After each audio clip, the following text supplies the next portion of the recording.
On August 26, 2018, what began as a routine esports competition in Jacksonville, Florida, would end in a way no one inside that building or watching online could imagine. The event was being held at a gaming bar called Good Luck Have Fun, a popular spot known for hosting competitive events. That weekend, it was packed. More than 150 players and spectators filled the venue as Day 2 of a Madden NFL Championship unfolded. Controllers clicked, voices overlapped, and cameras streamed the action live to viewers across the world on Twitch. For those watching remotely, it looked like any other competitive gaming event: tense matches, focused players, and the steady rhythm of commentary. But at around 1:30 in the afternoon, everything changed in an instant. An armed man suddenly entered the building and began firing into the crowded room. Just seconds earlier, the live broadcast had switched to a full-screen view of gameplay. While viewers couldn't see what was happening off-screen, they could clearly hear it. Loud cracks echoed through the audio feed, unmistakable gunshots followed by screaming and chaos. The stream cut out moments later, leaving thousands of viewers confused and horrified. Inside the venue, panic spread immediately. Players dropped their controllers and scrambled for cover beneath small tables or behind gaming setups. Others rushed toward the exits, but escape was difficult. The space was tight, cluttered with equipment, cables, and furniture that slowed movement. In a room filled with people, there was nowhere to run quickly. Fortunately, emergency responders were unusually close by. A firefighters' union training exercise was taking place in the area at the time. When the first 911 call came in at approximately 1:34 p.m., they were able to reach the scene in just minutes. Firefighters began treating injured victims who had managed to escape the building. However, they couldn't enter to search for survivors because they were not armed, and it was unclear whether the shooter was still active inside. Police officers arrived shortly afterward and moved in to secure the scene. As they swept through the venue, they quickly discovered the gunman was no longer alive. He had taken his own life after carrying out the attack. Inside, authorities found 3 bodies. 2 belonged to the victims: 22-year-old Elijah Clayton and 27-year-old Taylor Robertson, both competitive Madden players who had traveled to participate in the tournament. The third body belonged to the shooter himself. When investigators identified him, the discovery added another disturbing layer to the tragedy. The attacker was 24-year-old David Katz, a professional Madden competitor who had been playing in the same tournament just minutes earlier. This revelation raised immediate questions. How could someone who had been sitting among fellow players moments before suddenly carry out such violence? The answer, investigators later learned, involved a long history of personal struggles that stretched back years.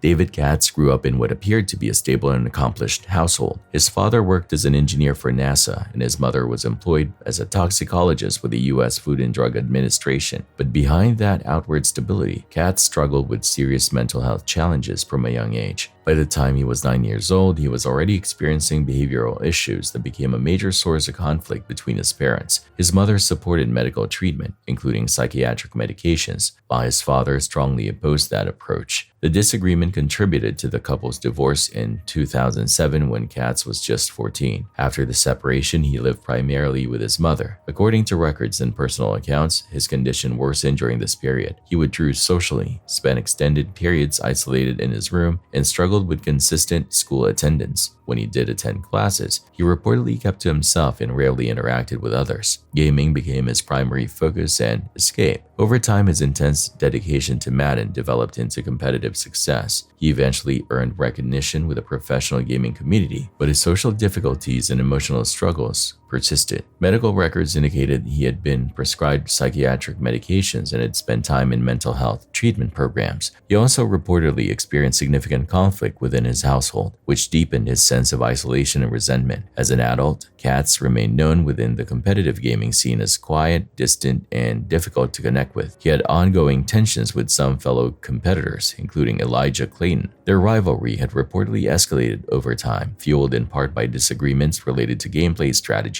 and competition outcomes. On the day of the tournament, Katz lost the match to Clayton. Witnesses later stated he appeared visibly upset and left the venue abruptly. A short time later, he returned armed. Authorities later confirmed he had traveled to the event with firearms in his possession. Whether the attack had been planned in advance or was a spontaneous reaction remains unclear. However, investigators concluded that Clayton was likely his primary target. During the live stream audio, witnesses reported hearing a laser sight being activated moments before shots were fired, an indication of deliberate targeting. In total, cats injured 10 additional people during the attack. Fortunately, all surviving victims recovered without life-threatening injuries. The tragedy left lasting shock throughout both the local community and the esports world. It highlighted how quickly a setting built around competition, entertainment, and shared passion could be shattered by violence. For those who were present, and even for those who heard the event unfold through a live broadcast, the memory remains deeply unsettling. It serves as a stark reminder that beneath the surface of ordinary environments, unseen struggles can sometimes escalate into devastating outcomes with little warning. What began as an ordinary Saturday afternoon along the shoreline of Huntington Beach, California, quickly turned into a moment no one present would forget. On March 8, 2014, beachgoers and passersby were enjoying calm weather when a familiar sight appeared overhead, a news helicopter preparing to land. The aircraft, known as Sky 5, had just finished covering a local assignment and was descending toward a parking area situated between Pacific Coast Highway and the Sand. It was a location the crew had used before, an open stretch surrounded by trees, parked vehicles, and a pedestrian bridge leading toward the beach. At first glance, nothing about the approach seemed unusual. But as the helicopter moved lower, something changed. Witnesses began noticing subtle instability in the aircraft's motion. Instead of maintaining a steady, controlled descent, the helicopter's nose slowly began drifting to the right. Initially, the movement appeared minor, almost like a small correction. Within moments, however, that slowed turn evolved into a clear loss of control. The aircraft started rotating more rapidly, hovering just above the ground while spinning in a way helicopters are never designed to do. Footage captured by people nearby shows the situation escalating quickly.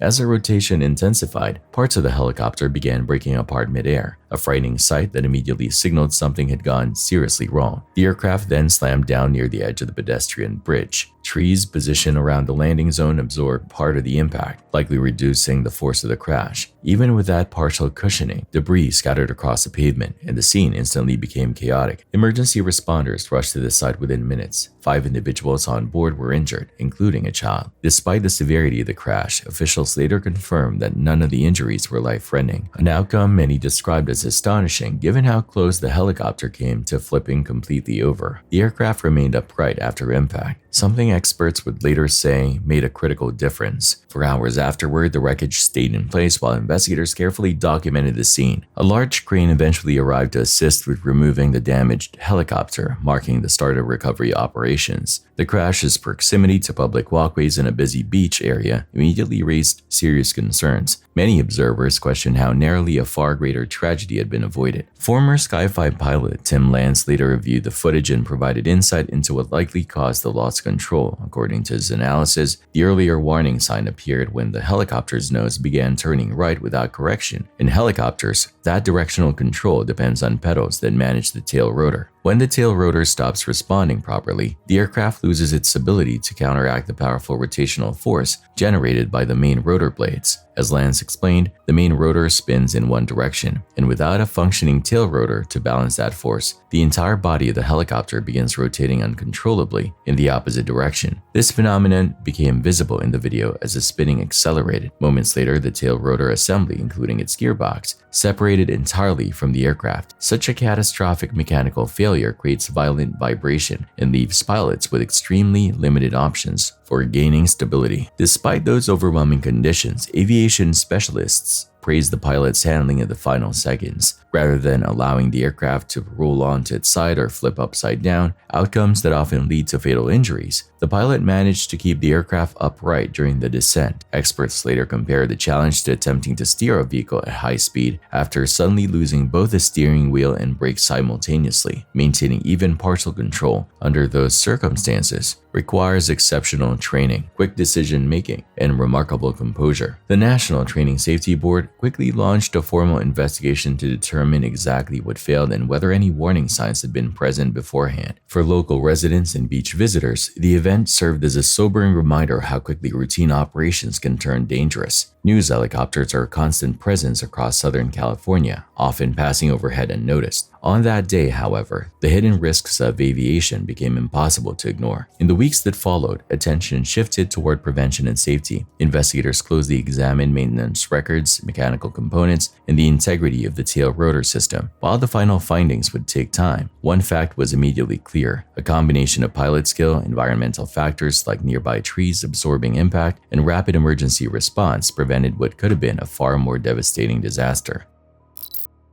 Katmai National Park in Alaska is one of the most closely monitored wilderness areas in the world, not because of people, but because of bears. Dozens of remote cameras are carefully positioned across the park to track the movements of its massive brown bear population. These feeds stream live online, drawing viewers who tune in to watch bears fish for salmon, compete for territory, and prepare for the long months of hibernation. Most of the time, the footage is peaceful. Quiet rivers, drifting fog, and the slow, deliberate movements of wildlife dominate the screens. But in early September of 2023, one of those cameras captured something no one expected. Not an animal, but a human life hanging in the balance. On September 5th, a camera perched high on Dumpling Mountain picked up a faint figure emerging from dense, swirling fog. As it drew closer, it became clear it was a man, alone, soaked and visibly struggling to stay upright. He had likely been hiking earlier in the day before weather conditions rapidly deteriorated. High winds, heavy rain, and near-freezing temperatures had turned the mountains into a dangerous trap. With no clear path and almost zero visibility, he appeared disoriented and exhausted. Each step he took looked deliberate and heavy, as if every moment required enormous effort. When he finally reached the camera, he leaned toward its microphone and tried to speak. The wind roared so loudly that his words were almost entirely lost, but viewers caught one crucial detail. He was asking for help.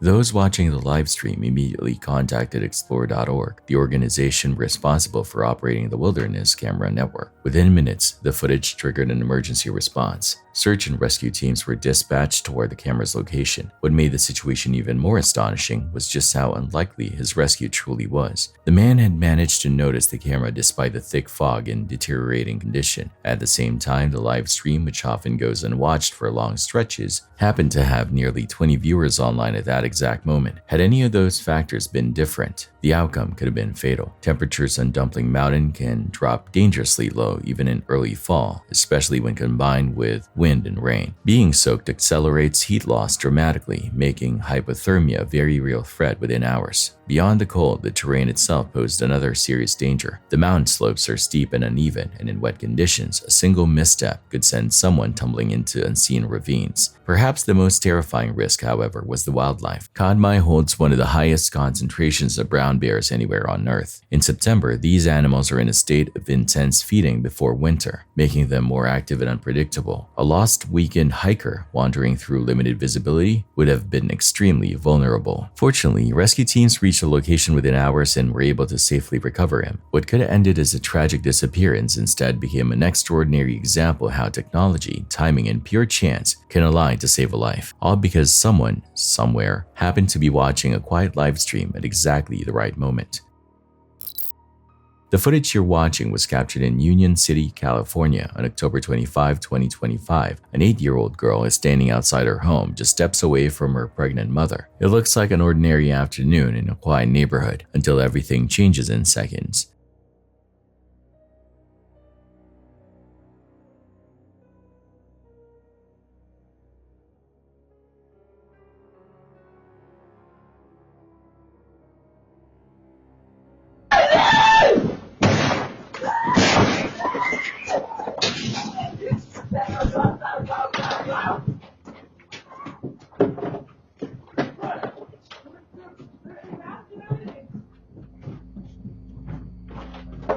A white Ford Taurus suddenly pulls up and four masked men jump out. Their firearms are clearly visible as they rush toward the house with alarming speed. The little girl reacts instantly, sprinting back toward the front door. She makes it just in time for her mother to pull her in, slam the door shut, and lock it. Authorities later described the incident as an attempted robbery targeting valuables, but the family believes something far more sinister may have been intended. To this day, the suspects have not been identified. On the night of September 6, 2019, security cameras in Anchorage, Alaska, quietly recorded what looked like an entirely ordinary moment. A 48-year-old man named Brian Smith pulled into a convenience store parking lot with a woman later identified as 52-year-old Valerie Kassler. To anyone casually watching the footage, nothing seemed unusual. They appeared like any other pair of adults, stopping to pick up drinks late in the evening. Their movements were relaxed. There was no sign of tension, urgency, or conflict. It looked like a routine stop, the kind of everyday scene that happens thousands of times without consequence. But beneath that calm appearance was a reality far darker than anyone could imagine. Unknown to Valerie, the man sitting beside her was hiding a secret that would soon shock the entire state. Just one day earlier, another woman had lost her life, and her remains were concealed inside the back of Brian's truck as he continued moving through public spaces like nothing had happened. When Brian stepped out of the vehicle to go inside the store, Valerie stayed behind in the passenger seat. While waiting, she reached down to grab her phone, but accidentally picked up his instead. That small, simple mistake would soon expose a nightmare he believed was safely hidden. Earlier that same night, Brian had been alone at home, drinking heavily and feeling restless. Eventually, he left and began driving aimlessly through Anchorage. Behind a grocery store along Gamble Street, he noticed Valerie, who was unhoused and living in a tent nearby. It was raining steadily that evening, and when he offered her a ride, she accepted. For several hours, they drove around the city, talking casually. They even stopped near the airport to watch airplanes lift into the dark sky. From the outside, the interaction appeared calm, almost peaceful, like a quiet moment between strangers. At around 2 a.m., Brian stopped at a gas station to use an ATM, leaving Valerie alone inside the truck. During that brief moment, she dropped her own phone and unknowingly picked up his device instead. When he later drove her back to her tent, neither of them realized the mix-up had occurred. It wasn't until Valerie returned to her shelter that she noticed the phone she was holding did not belong to her. Hoping to identify its owner so she could return it, she began scrolling through its contents. What she found immediately filled her with fear. Inside the phone was a folder labeled with a name referencing an Anchorage hotel. Curiosity quickly turned into horror when she opened it. The files contained videos showing scenes of extreme violence. A man's voice could be heard clearly in the recordings, a voice she recognized instantly as Brian's. In that moment, the reality hit her with overwhelming force. The person she had just spent hours talking with was capable of acts beyond comprehension. Terrified that Brian would realize his phone was missing and come looking for it, and for her, Valerie hid in the woods for several days. She was convinced he might track her down to silence her.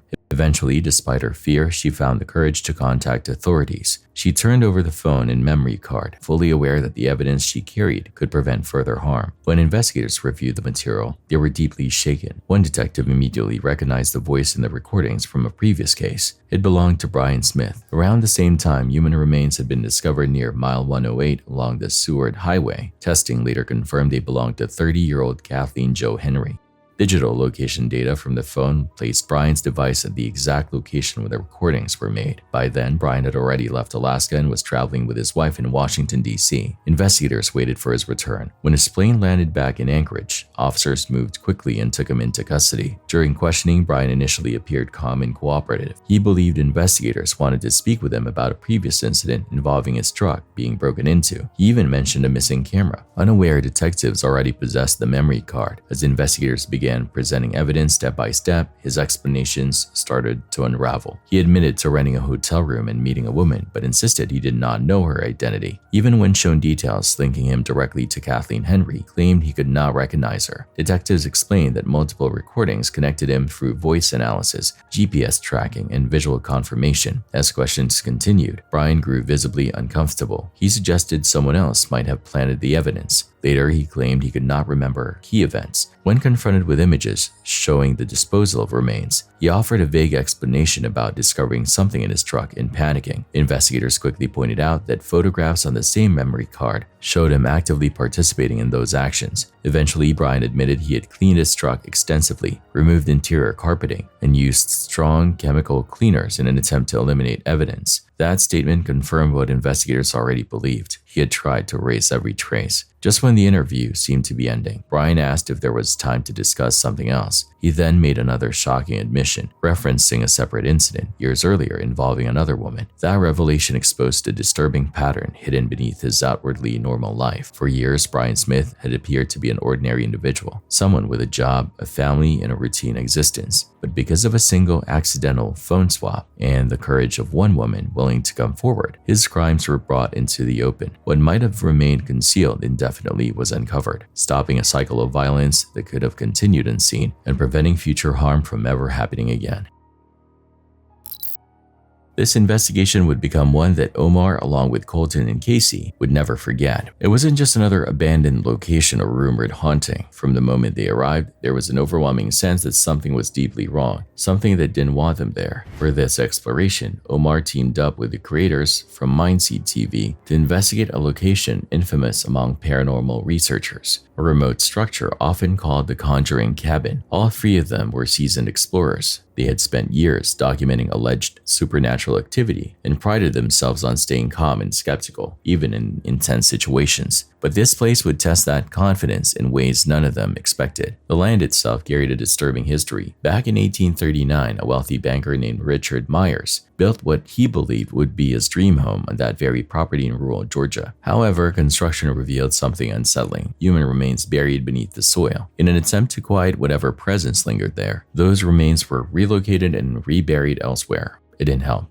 Almost immediately after moving in, Myers and his family began experiencing strange disturbances. Objects moved on their own. Unexplained sounds echoed through the house at night. Efforts to bless the property seemed to make things worse, not better. The situation escalated until tragedy struck. According to local accounts, Myers was killed during a violent lightning storm that destroyed the home. Later, another family rebuilt on the same land, only to experience similar events before abandoning the property entirely. Over time, the structure gained its dark reputation. As Omar, Colton, and Casey approached the cabin, the first sign that something wasn't right happened before they even stepped inside. Or from the stories?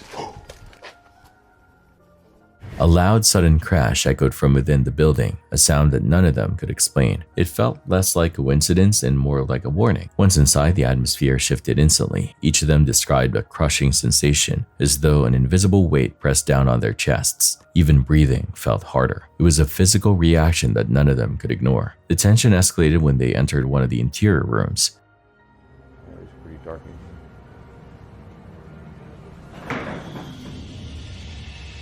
Nuh-uh. Some furniture over there. Without warning, a chair violently slid across the floor, thrown as if by an unseen force. The sudden movement stunned them. It wasn't subtle, it wasn't ambiguous, it was aggressive. They turned to a spirit communication device, hoping for answers. Instead, it led them deeper into the house. This. Oh, what the fuck was that? Oh, what the? Dude! No. Yo! No. While upstairs, they began hearing heavy footsteps coming from below, echoing through the floorboards. When they paused the footage later, they noticed something even stranger: a small orb peering near them, moving in a way that suggested it wasn't just dust or camera interference. Moments later, they clearly saw what appeared to be a figure entering another room and shutting the door behind it. Go down there. The scary part was the minute that we looked down to see what it was, you could hear clear as day, audible footsteps running, and nobody was down there. Audible stuff is one thing, but there was like a light coming out of the room, and you could see the light just disappear, like whatever was down there ran in and shut the door behind it. It was horrible. Rushing downstairs, they searched the entire area but found no one. What they did find was more unsettling. A line of protective salt they had placed earlier, untouched until that moment, now had a distinct scratch running through it, as if something had deliberately disturbed it. As they continued exploring separately, Omar attempted direct communication. His responses suggested an intelligent presence, one that seemed aware of them. What has been bothering this family in this house? Why is this land so cursed? Did you just say my mom's name? You better leave my mom alone. No, yeah, exactly. There's no ghosts. There are ghosts in this house, from what I hear. What? Good night.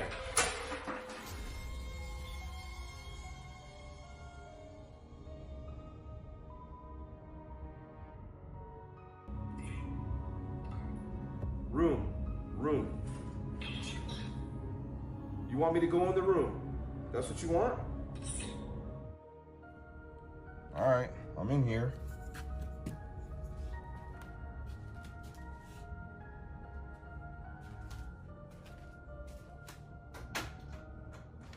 Okay.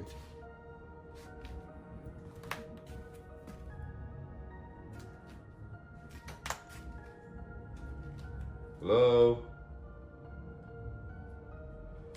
Is anyone in here? Elsewhere in the cabin, a cloth draped over a child's crib suddenly fell without explanation. At the same time, Casey stepped outside near a nearby cemetery. There he captured something chilling on audio, a deep, unmistakable growl coming from the darkness.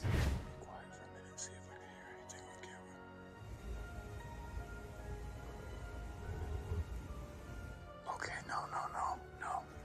That sounded like something just growled at me. I'm good. That was like close, and it sounded like a fucking growl. Shaken, he quickly returned inside, only to face something even more disturbing.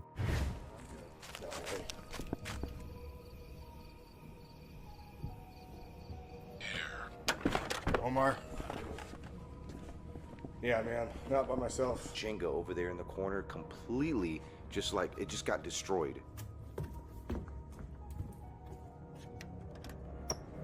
Something happened with him here in the barn. He's talking. I mean, it's like we're all talking at once. Casey comes rushing in and he's got something to say. As I was explaining to them what I had witnessed at the cemetery, I look up and I saw this figure. It was like a head looking out of the room on the top. While looking toward Omar and Colton, he noticed a face, partially visible, peering from behind a doorway, watching them silently. That moment broke whatever composure they had left. It looked like it was looking around that doorway right there. Yeah. Come out. Come out right now.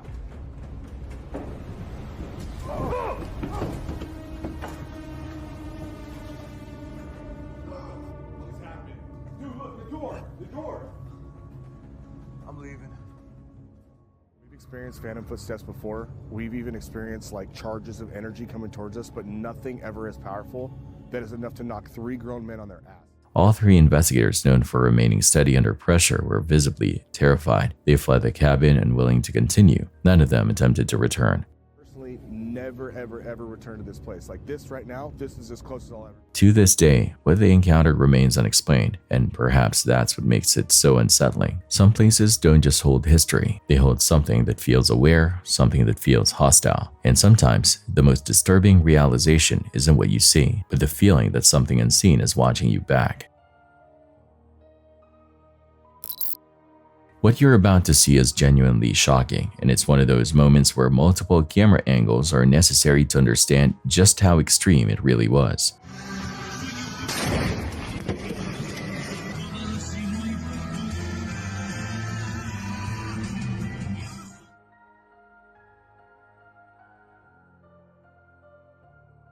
The incident took place outside the Guaco Regional Prison in Ecuador, a country that has recently been dealing with intense unrest tied to powerful criminal groups. According to reports and local viewers, military forces have since been deployed throughout the streets to restore order. In this case, investigators believe the vehicle involved was intentionally rigged. It had allegedly been modified in a way designed to trigger a violent explosion, suggesting this was not an accident, but a deliberate and highly dangerous act. Step into the unknown with 3 of the Netherlands' most recognizable YouTubers, Gio, Thomas, and Stefan. For years, they built their reputations on being level-headed, practical creators who approached unusual topics with skepticism rather than blind belief. But during one investigation, they chose a location that would push that grounded mindset to its limits. Their destination was Huska Castle, an isolated fortress deep within the Czech countryside. Unlike most historic castles built for defense or status, this one carries a far darker reputation. According to centuries-old legends, the structure was intentionally built over what locals believed to be a bottomless pit. a place rumored to be a gateway to something unnatural. Stories claim condemned prisoners were once offered freedom if they agreed to be lowered into the abyss. Those who were pulled back up reportedly returned completely changed, appearing aged beyond recognition and mentally broken by whatever they had witnessed below. When the trio arrived during daylight hours, they met the current owner, who shared unsettling accounts tied to the castle's history. Even in the safety of the daytime tour, the atmosphere felt heavy. We read on the internet that is like everything. Everybody says it's like the gateway to hell. So is the hole? Is it still here? It's closed. It's covered with the chapel. Die bodemloze put is er nog steeds. Meen je niet? I can open this. As they approached the sealed opening believed to cover the infamous pit, the owner refused to go any closer, stopping several steps away while urging them not to linger. Hell, right here. Okay. Can we look? You go with us? No. Hij wil gewoon niet naar binnen. You scared? You scared? No. Yeah, you go with us? Oh, hij gaat er toch mee. Oké. What the fuck, ouwe. Hij gaat niet naar binnen hoor. Hij gaat het niet. Dit is dus de weg naar de hel, hè? Dus het is wel heel vreemd dat hij niet naar beneden wil, naar deze plek. Weet je hoeveel mensen daar vermoord zijn in die put? Inside the castle, they discovered rooms that felt strangely oppressive, spaces where the air seemed unnaturally still. Waarom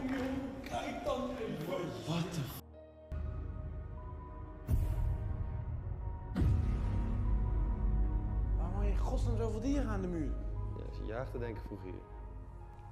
Oh, kijk ook hoeveel, jongen. Ik vind dit oprecht. But it wasn't until nightfall, after the owner left them alone, that the experience truly shifted. Thank you. Oké. Bye bye. Bye bye. Is hij weg? Nee, ik wilde even zeker weten dat we niet opgesloten worden. Ik vind dat gewoon heel eng, man. Nee. Die deur gaat gewoon open. Je hebt toch net dicht gedaan? Jongens. Almost immediately, small disturbances began to occur. A door that had been firmly shut slowly creaked open on its own. At first, they attempted to rationalize it, blaming airflow or structural movement. That explanation didn't last long. A sudden loud bang echoed from the direction of the chapel, sharp enough to make them freeze. Jongens, we moeten niet hierin doorstaan. Nee, laten we hier weggaan dan. Kom. As they cautiously moved through the corridors, another door began shifting on its hinges without anyone touching it. Holy shit. Wat? Holy shit. Wat is er nou, pik? Wow, die deur die beweegt, man. Wat? Die deur die beweegt. Shit, Doe normaal, helemaal niet. kijk, die deur die beweegt. Welke deur? Die beweegt, jongen. Dat is oprecht wel vreemd, want die deur is gewoon open. What the fuck? Ja, maar echt. Die schrik me echt de pleuris.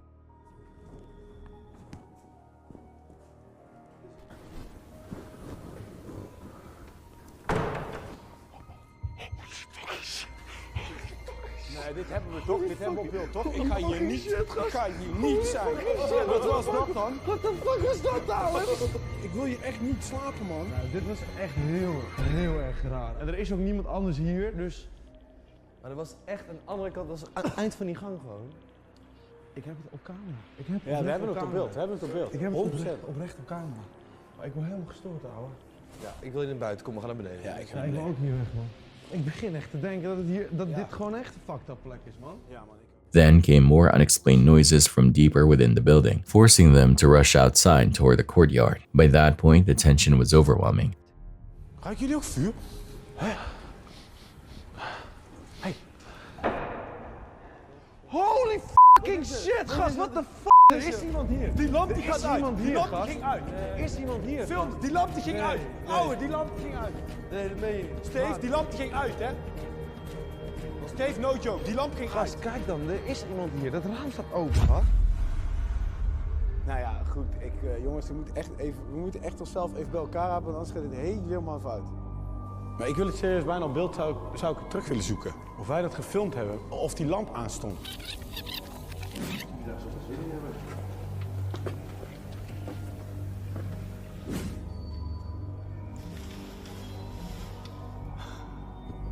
Ja, er is hier iemand in dit kasteel, man. Dit kan niet anders. Wie de fuck is hier nu? Ja, ik word gek, hè? Ik word gek, hè? Giel, zeg dat ik gek ben. Ik ben als laatste eruit gegaan, weet ik zeker. Ik liep achter jou aan. Jij liep voor Giel, toch? Oh ja. Ik liep midden en jij liep achter me. Ja, jij ging als laatste. Ik heb die deur niet dicht gedaan, Pik. Ik word helemaal paranoia nu. Ben je echt serieus of niet ook? Want ik krijg nu ook kippenvel, hè? Ja, ik maak toch geen grap. Ik krijg nu echt serieus kippenvel van jou. Hoezo is deze deur opeens dicht? Dat is hier. Hier zijn wij geweest. Oké. Wow, maar kunnen we dit even rewinden of iemand die deur dicht heeft gedaan zo meteen? Ja, hier gaan we. Ja. Steven, kom kijken als geloof ik niet. Ja, je hebt die deur gewoon Hier lopen we eruit. Kijk, hier, ik film nog die deur, hier zo, hè? Hier. Hier, ik film dit nog. Nou ja. Wat? Hij doet hem niet dicht. Ik loop gewoon achter Giel aan. Niet dicht gedaan. Zie je? Thomas heeft de deur niet dicht gedaan. Dit is heel raar. Ik kan dit niet verklaren. Stefan admitted he felt an intense sensation of being watched, as though something unseen was tracking their movements through the castle's halls. Moments later, another unexplained disturbance sent them into a panic, finally pushing them past their limits. Ik heb gewoon het gevoel dat iemand ons zit te naaien of zo. Wat? Gozer, Gast, ik ben stond bijna dat raam niet. open of dicht? Welk raam? Dat raam, waar we het straks over hadden, dat raam, stond het open of dicht? Dat stond open. Dat stond open, sowieso. Ga maar kijken. Ja, lul niet. Ga maar kijken. Ga maar kijken. Ga kijken dan. Wat is er dan?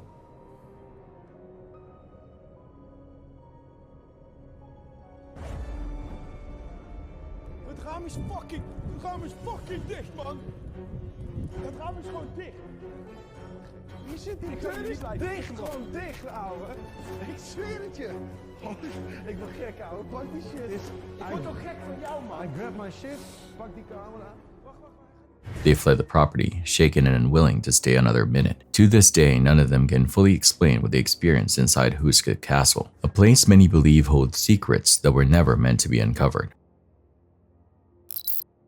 What did the kids say when anger is justified? Valid crash out? Yeah, you can say that was the case here. Падает нахуй, ёбаный в рот! Падает, блядь! Ебать! Блядь, пизда нахуй! He tried to encourage everyone to hurry up as he saw the kamikaze drone approaching, but before they could, the drone dove, struck what appeared to be a tree behind them, and burst into flames. Crazy things.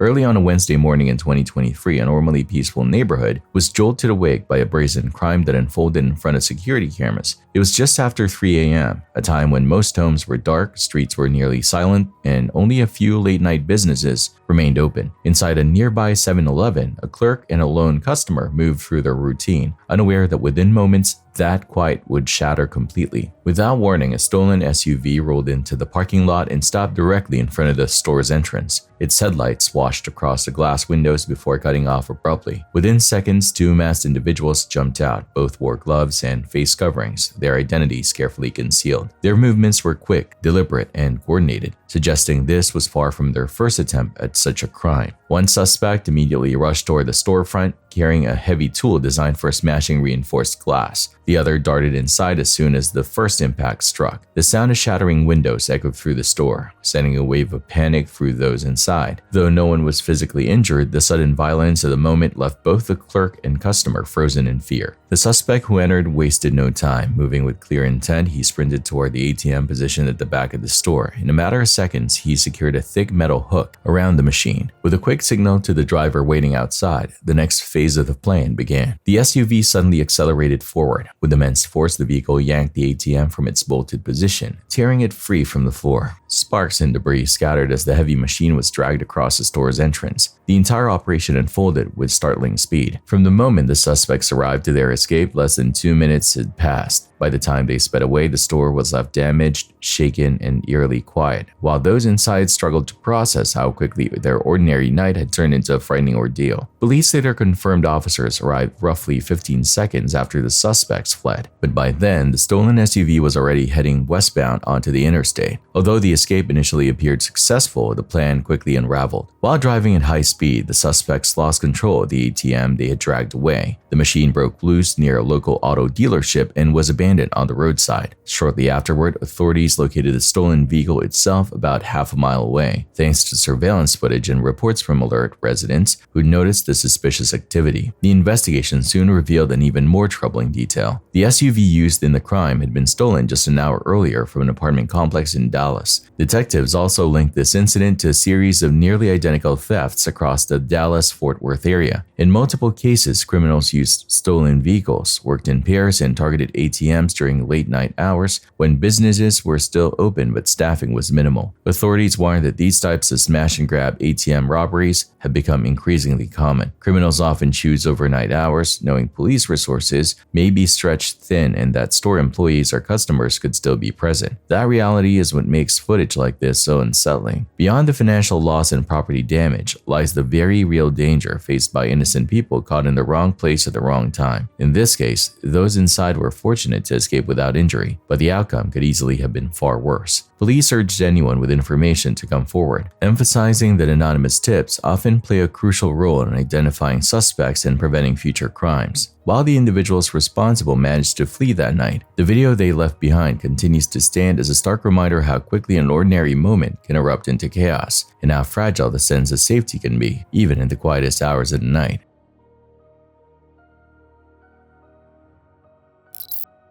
Omar, the creator behind the popular channel Omar Gosh TV, has built a reputation over the years for exploring abandoned locations and investigating places rumored to be haunted. He's no stranger to unsettling environments, but one particular case stood out because it involved a real family pleading for help. For this investigation, he was joined by his close friend James after receiving a desperate email from a Filipino immigrant living in the United States who believed something dark had taken hold of her former home. According to her message, everything began after she received a balikbayan box from her sister in the Philippines. These care packages usually contain ordinary gifts, but among the items was a carved wooden statue depicting an aswang, a creature deeply feared in Filipino folklore, often associated with malevolent spirits and night-stalking entities. At first, she treated it like a harmless decoration and placed it on a bookshelf in the living room. Not long after, strange occurrences reportedly began. The family started hearing faint whispers late at night when the house should have been completely quiet. Footsteps echoed in hallways, even when everyone was accounted for. Objects would fall from shelves without explanation, and certain items appeared to move on their own. The most disturbing incidents involved the couple's youngest daughter, who repeatedly woke in terror, screaming about a dark figure standing near her bed, watching her sleep. Eventually, fear overtook the household. The family moved out and attempted to destroy the statue, believing it might be connected to whatever was haunting them. According to the woman, it took multiple attempts to burn the wood, as if it resisted being destroyed. The remains were eventually buried, but the disturbances allegedly continued inside the now empty home. Because state disclosure laws require them to reveal reports of paranormal activity, the property could not be sold and sat abandoned. Before entering, Omar and James reviewed surveillance footage provided by the homeowner. The clip showed unsettling activity, objects shifting without contact and faint movements appearing in otherwise empty rooms. Though they remained skeptical, the footage was enough to create tension before they even stepped inside.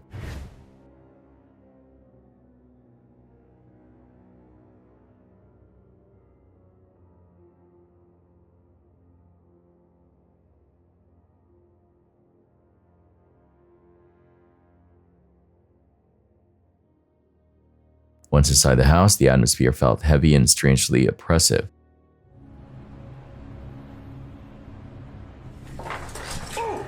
What the hell was that? Dude, I just saw all these puzzle pieces just fly off the table.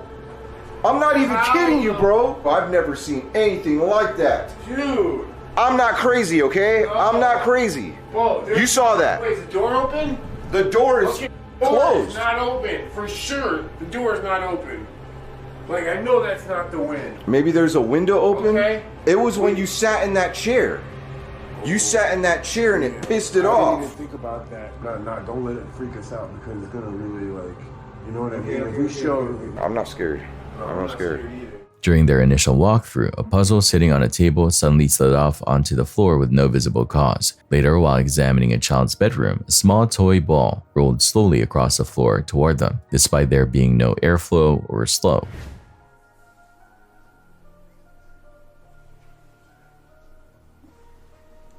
You heard that?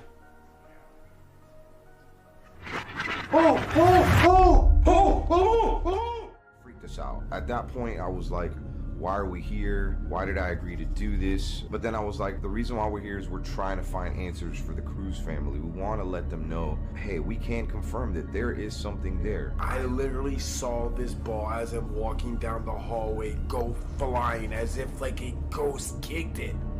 Oh my God, bro. Whoa, just moved again. Dude, no. Take it back. Take it back. I don't like it, bro. It's coming right back towards us. We didn't see it the first time we went there. Like, maybe we missed it. Maybe somebody brought it. I don't know. Can you move that ball again? You keep that ball. Like, I'm trying to process this. Did that really just happen, bro? They attempted to communicate using a spirit box, asking questions into the silence. So what pushed that ball earlier? I heard ball, I think. While they focused on the device, a shadow briefly appeared in a mirror behind them, unnoticed at the time. Moments later, a nearby chair began rocking gently back and forth on its own. Demon! That said demon! 100%. That said demon. Bro, I got a bad feeling, bro.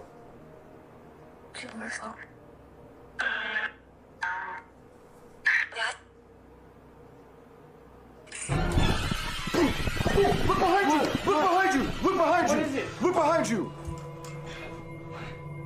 Dude, I saw it from the corner of my eye. Bro, what the hell? It's still moving. Look, it's not plugged in, too. It is not plugged in. Bro, you scared the hell out of me. Dude, that scared me. This just started moving out of nowhere. Is there anything that you could do in the house here? Oh, it said no. As they continued, the activity escalated. A framed picture shifted position on the wall without anyone touching it. Then suddenly, multiple chairs and a table began moving violently across the floor. Omar stumbled and shouted that something unseen had grabbed his legs.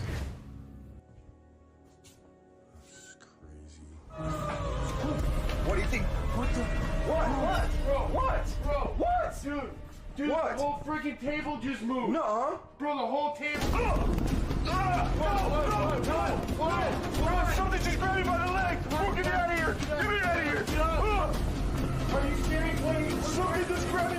Overwhelmed and unable to explain what was happening, both men fled the house. The experience left them shaken and disturbed, raising chilling questions about what might still linger inside that abandoned home. What you're about to see here is why I chose to stay sober. Может, блядь, нахуй просто бредя, заебал ты нахуй. Не, я говорю, ямки больше. Luckily, he didn't sustain any injuries. This footage was captured late at night by a man in a busy Indian city, and at first glance, it seems like he's simply documenting the aftermath of a traffic accident, but the longer you watch, the more unsettling it becomes. तो भाई अपन है भाई KMP road पे भाई KMP कुंडली वाला भाई फरीदाबाद का आ रहा था भाई गाड़ी लोड करके और भाई टाइम हो रहा है अभी रात के 12-12:15 बजे का टाइम हो रहा है भाई यार गाड़ी की हालत देख लो भाई गाड़ी एक्सीडेंट हो चुकी है भाई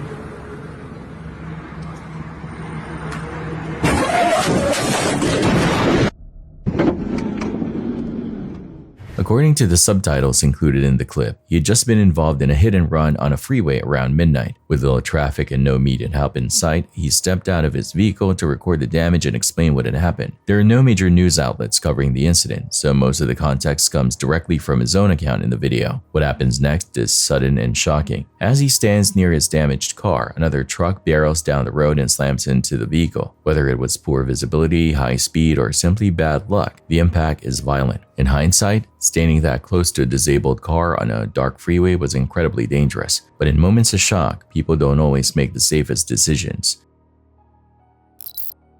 Omar from Omar Gosh TV and his longtime friend James have explored countless abandoned and allegedly haunted locations, but this investigation was unlike anything they had encountered before. This time, their destination was a deteriorating house in one of Florida's most dangerous neighborhoods, a place with a reputation that extended far beyond ordinary urban decay. During the 1980s and 90s, the area was widely rumored to be tied to occult activity and underground rituals. Later, the property itself became associated with violent crime after it was occupied by drug dealers. A drive-by shooting at the home left one man dead, and ever since, locals have claimed his spirit never truly left. From the moment Omar and James arrived, the atmosphere felt tense. Residents nearby watched them carefully, clearly uneasy about anyone stepping onto that property. On the front porch sat an old Bible, suggesting that someone had previously tried to spiritually protect the home. An investor who briefly met them explained that a renovation worker had recently quit after reporting that he saw a shadowy figure moving inside the house when no one else was present. While they were still discussing the history, something startling happened.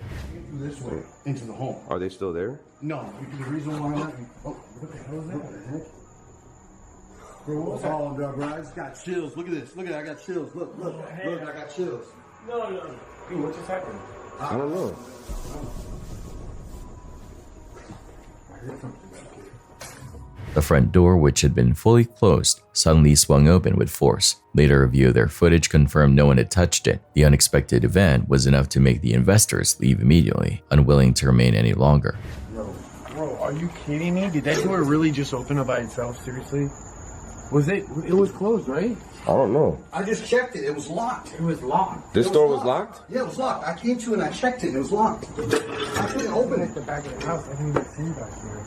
Hello? Bro, what the heck was that? Do you think you have people trying to get in here? I'm not staying here. Just call me when you're done. Because of the door. I'll see you later. All right, man. I'll call you in a little bit. Hey, you want me to close the door or you want me to leave it open? Yeah, go ahead and close it. We're gonna kind of barricade ourselves in here and lock the doors. All right, no problem. All right, yeah, you can. All right, bye. Bro, were they planning on leaving? Did they just get freaked out? And I thought they were gonna stay. That's what I thought. I thought they were gonna stay, and then all of a sudden that happened. They were like, "We're leaving. We're getting out of here." Inside, Omar and James moved cautiously through the dim rooms. They soon reached the exact area where the shooting victim had been found. Is where he was found dead, and this floor does not feel safe at all. Bullet holes still scarred the walls, and they even discovered a spent round on the floor. The building felt unnaturally quiet, yet faint sounds echoed through the structure, as though movement was happening just out of sight. There's already so much stuff still left here. Yeah, there is. Oh, there's another house next to us too. It's not like it makes me nervous in this neighborhood. Oh, what the fuck was that?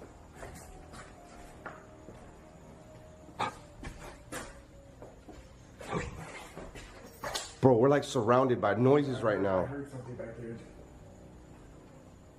We're not afraid of you.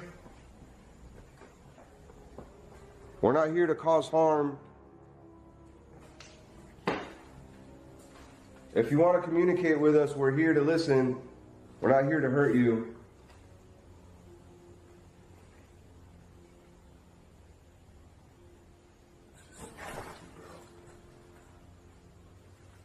I definitely feel a presence in there. Did you see something in there? Dude, I saw something in the window right now. There's somebody out there. Maybe this is the room. I'm telling you, this is the room. Dude, are you serious? Yeah, I'm scared to walk right here, though. I feel like it's a trap. No kidding. Oh, crap, bro. Like, what the hell? No. Hell no. Bro. No, bro. I don't like this. I don't like this. What the hell was that? At one point, Omar believed he saw a figure pass by a doorway. They searched the area but found no one. Hoping to capture something on camera, they eventually sat down to monitor the surroundings. That's when the door abruptly flew open again, despite having been shut moments earlier. Oh! Bro, that wasn't you? No! I thought you fell. Hello? I'm telling you. Bro. You see that? No. The door's open. You don't see the door. Am I tripping? There's somebody. No, careful. There could be somebody out there. Hold on.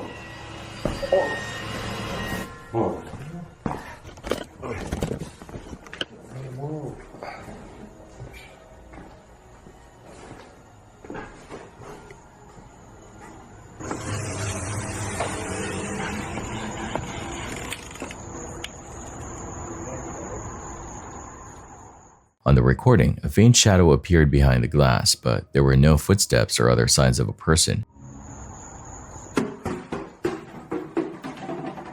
Dude, you just did that? No, I just turned my camera off. That wasn't you.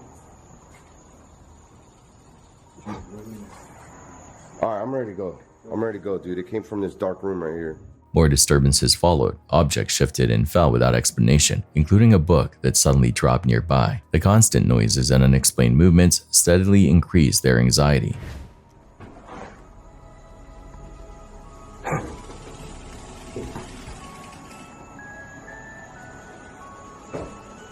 Yo, what the hell is going on in this house, bro? What the hell is going on in this house? Is this all wind? Is this wind? I don't know. That's moving. What the hell? Dude, whatever spirit is in here, you need to go toward the light. If you see any kind of light. That Bible's on the floor. Bro, this is not... That Bible, it was up here. I remember putting it on the paint bucket. Wait, where is it? That's right there on the floor. I never put... No, right here, right here. That Bible was on the paint bucket. It wasn't on the floor unless you moved it. No, I didn't touch it. Realizing the situation felt increasingly unsafe, Omar and James decided to end the investigation for the night. Come on, let's go, bro. Get your camera, get whatever you left, let's go. As they left, both admitted the experience had deeply unsettled them, reinforcing a belief they often share, that some places hold the darkness better left undisturbed. Understand that sometimes we end up leaving a place after we see a lot of activity and they call us wusses for it, or they say that we're scaredy cats. It has nothing to do with that. I've been in some of the scariest places that no one would ever dare to go into. Now, the reason some of my friends and I will leave a place after seeing a lot of activity is out of respect for the spirits. Not only that, but sometimes these spirits will follow you home if you provoke them to the extreme. So it's not because we're scared. We're just doing it out of respect. Plus, I don't want something following me home. This clip here is utter chaos. Watch and see why.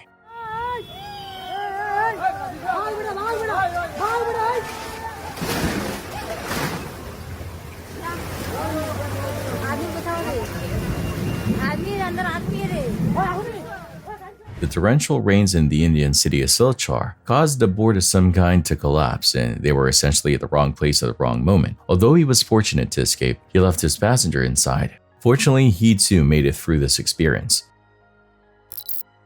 This security camera footage comes from a rural stretch of road in Sichuan, China. At first glance, nothing seems unusual. The narrow roadway is quiet, bordered by open fields, and traffic is light. It looks like any ordinary day in the countryside. Then in a matter of seconds, everything changes.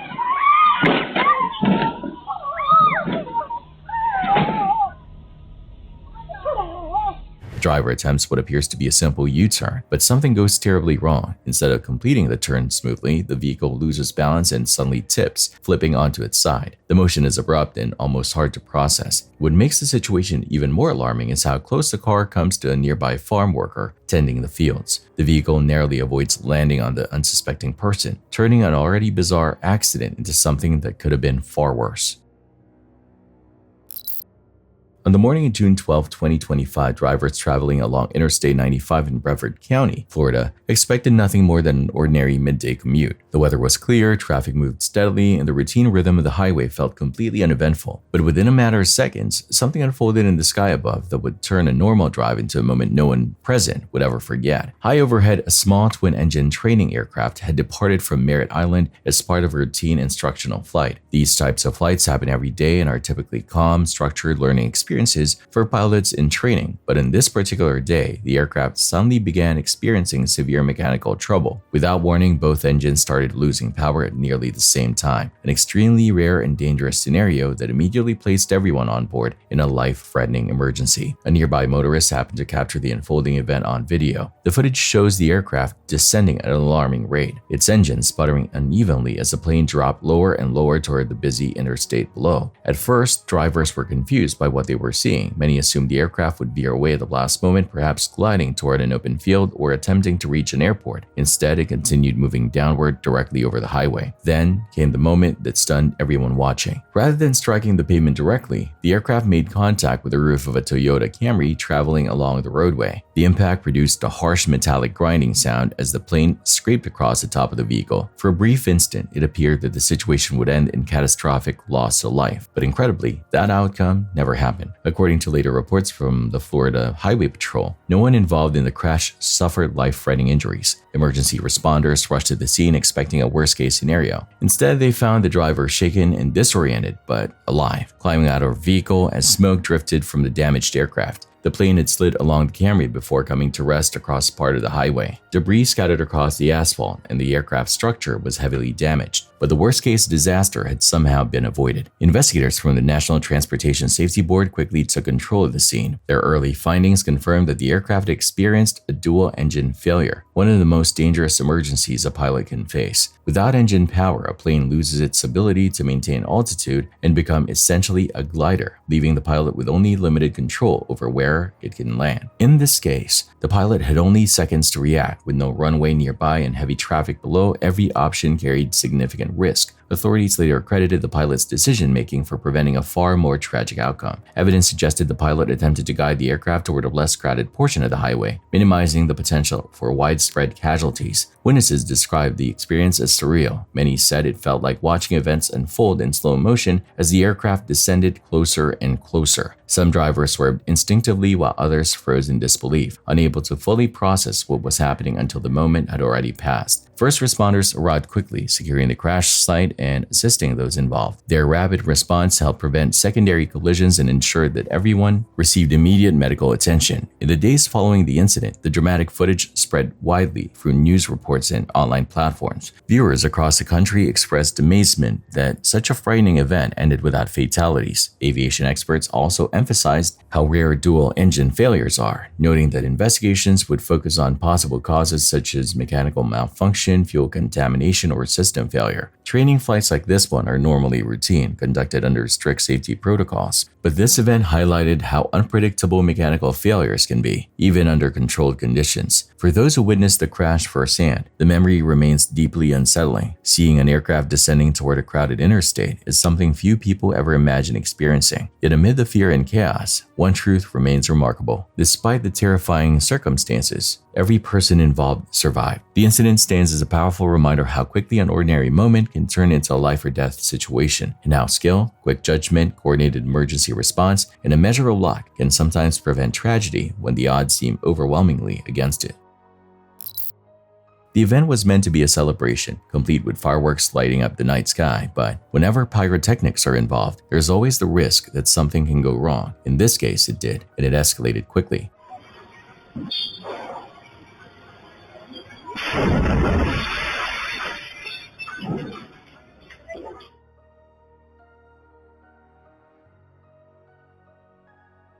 What started as a festive display reportedly turned into a dangerous situation when an explosion occurred. The blast disrupted the celebration and left at least 2 people injured. Details surrounding the cause remain unclear, and there hasn't been any confirmed update regarding the severity of those injuries or the victim's current condition. It serves as another reminder that while fireworks can be visually stunning, they also carry real risks when not handled with extreme caution.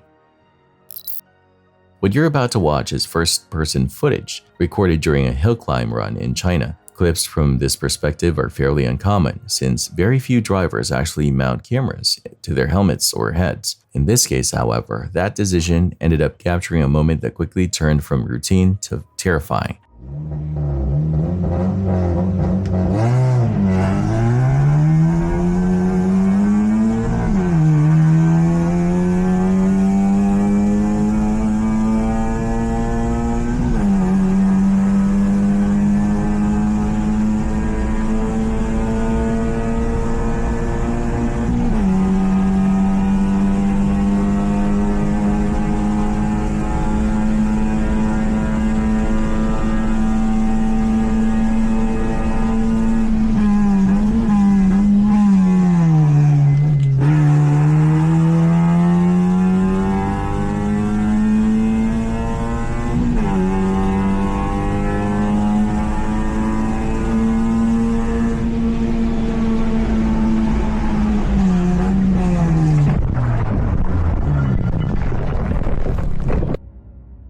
As the driver pushed uphill, visibility ahead was extremely limited because of a sharp blind bend. What he couldn't see was that another vehicle had already lost control just moments earlier and crashed hard around that very corner. By the time the scene came into view, there was virtually no time to react. Traveling at significant speed, he slammed straight into the wreckage before he could slow down or maneuver away. Reports indicate both drivers survived the collision, though at least one sustained injuries. Authorities never clarified which one of them was hurt, but considering the impact, it's remarkable that neither lost their life. Back at it with another fireworks incident. No one was at fault here, however, just unfortunate and downright terrifying.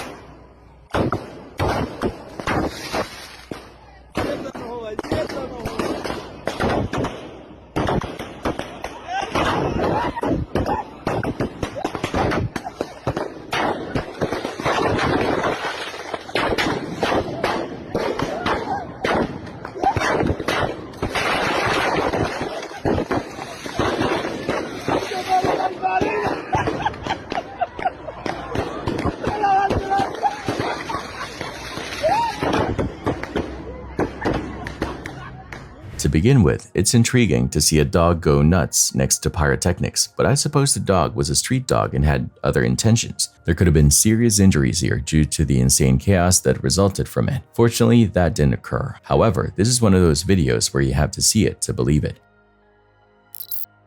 In the early morning hours of August 4, 2021, what began as a routine patrol in North Bergen, New Jersey, quietly turned into an incident that would leave a lasting emotional impact on everyone involved. Police body camera footage from that night captures the final interaction between a young couple who had just met and were out together for the first time. Neither they nor the officer who stopped them could have imagined how quickly the situation would escalate into tragedy. Officer John Nunez was on duty when he noticed the vehicle speeding aggressively along Kennedy Boulevard. The car, a newly purchased Kia Stinger, was moving at an alarming pace, weaving through traffic and creating a dangerous situation for other drivers. Its erratic movements immediately raised concern, prompting Officer Nunez to initiate a traffic stop in an effort to prevent what could easily become a serious accident. When the vehicle finally pulled over, the officer approached calmly and informed the occupants that the interaction was being recorded, a standard practice meant to ensure transparency and safety. Inside were two young adults. The driver, 24-year-old Lisandro Fernando Chios, appeared tense but cooperative. Sitting beside him was 27-year-old Alexis Rodriguez, who also seemed visibly shaken by the stop. Officer Nunez explained the reason for pulling them over, detailing the excessive speed, the risky lane changes, and the traffic signals that had been disregarded. The driver acknowledged the behavior, explaining that the car was new and that he only had temporary paperwork, which he handed to the officer. As the conversation continued, it became clear just how dangerous the driving had been, especially on a roadway where even a small mistake could have caused a devastating crash.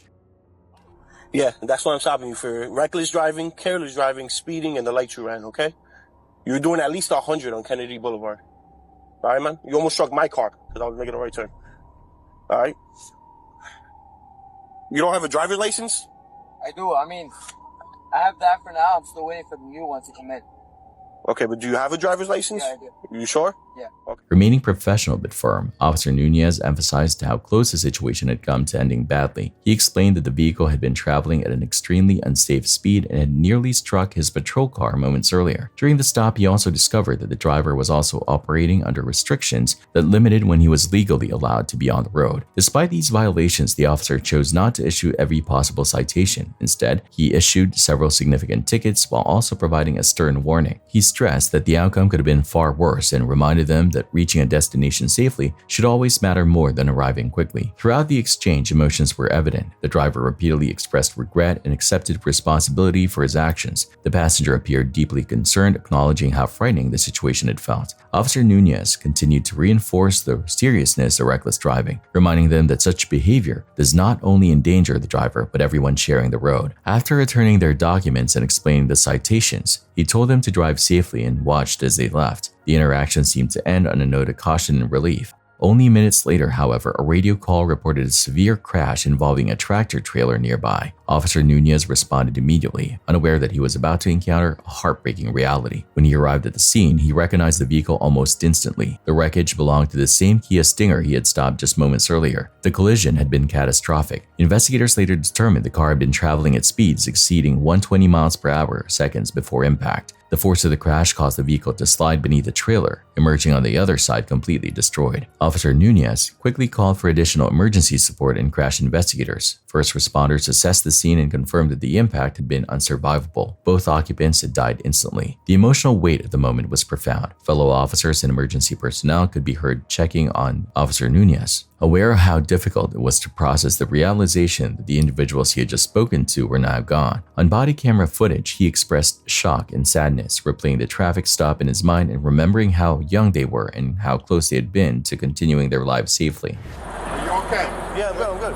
It's just, like, bro, I just told you, slow down, man. Like, you just stopped that car? Yeah, just hit him off for 3. Like, Oh, that was the same car? yeah, I told him, like, bro, slow down. I see, like, it's my fault, it's not your fault. If you get into an accident, damn, bro, young as hell, man. Young as hell, bro.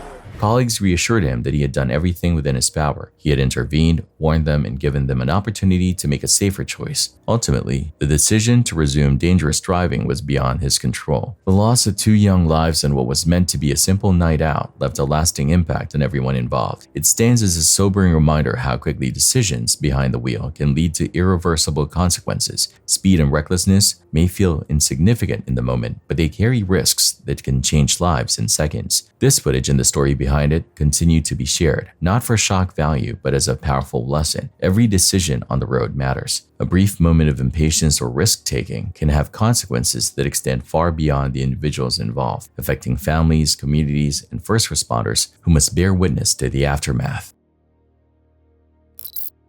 This CCTV clip was recorded in Romania in August 2024. At first, the scene looks completely routine. A woman walks calmly along the sidewalk, nothing unusual happening. Seconds later, a family steps into view, simply passing through the same area without any sign of danger. But in a split second, that normal moment nearly turns into something devastating.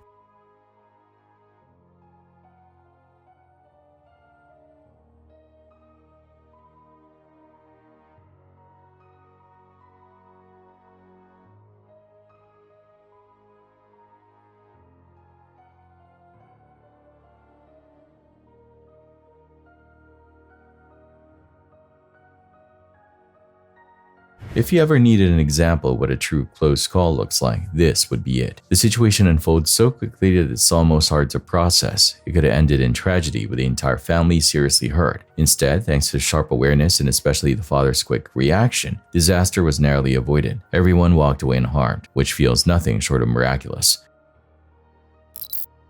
Powerful earthquakes are among the most frightening disasters because they strike without warning. Several videos surfaced from a devastating event that hit Cebu, Philippines on September 30, 2025. One clip shows a formal evening gala suddenly descending into chaos as a violent 6.9 magnitude quake rattled the building. Lights sway, people stumble, and panic spreads within seconds as the ground refuses to stay still.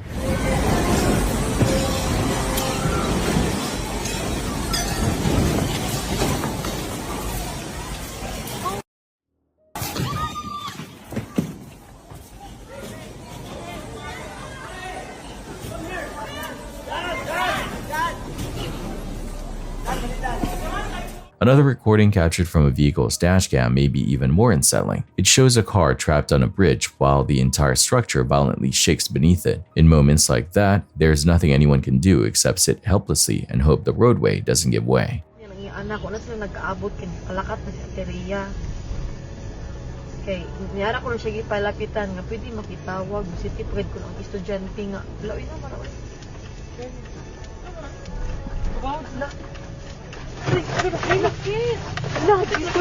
Jesus! Jesus! No! Oh my God, Lord Jesus Christ!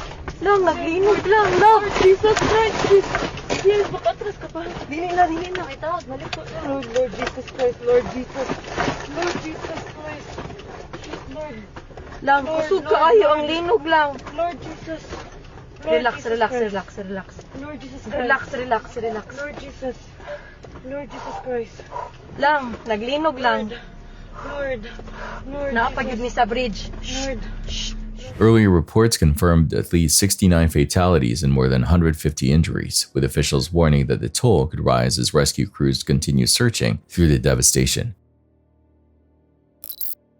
In this video, we see a late-night traffic stop that turned into a violent struggle after a driver chose to reverse her car directly into a red light. Initially, the officer spotted the woman, identified as Danielle, backing up against the flow of traffic. When the officer approached the vehicle, Danielle appeared confused and was slurring her speech while admitting she had consumed 3 beers with a friend. Have an ID on you, ma'am?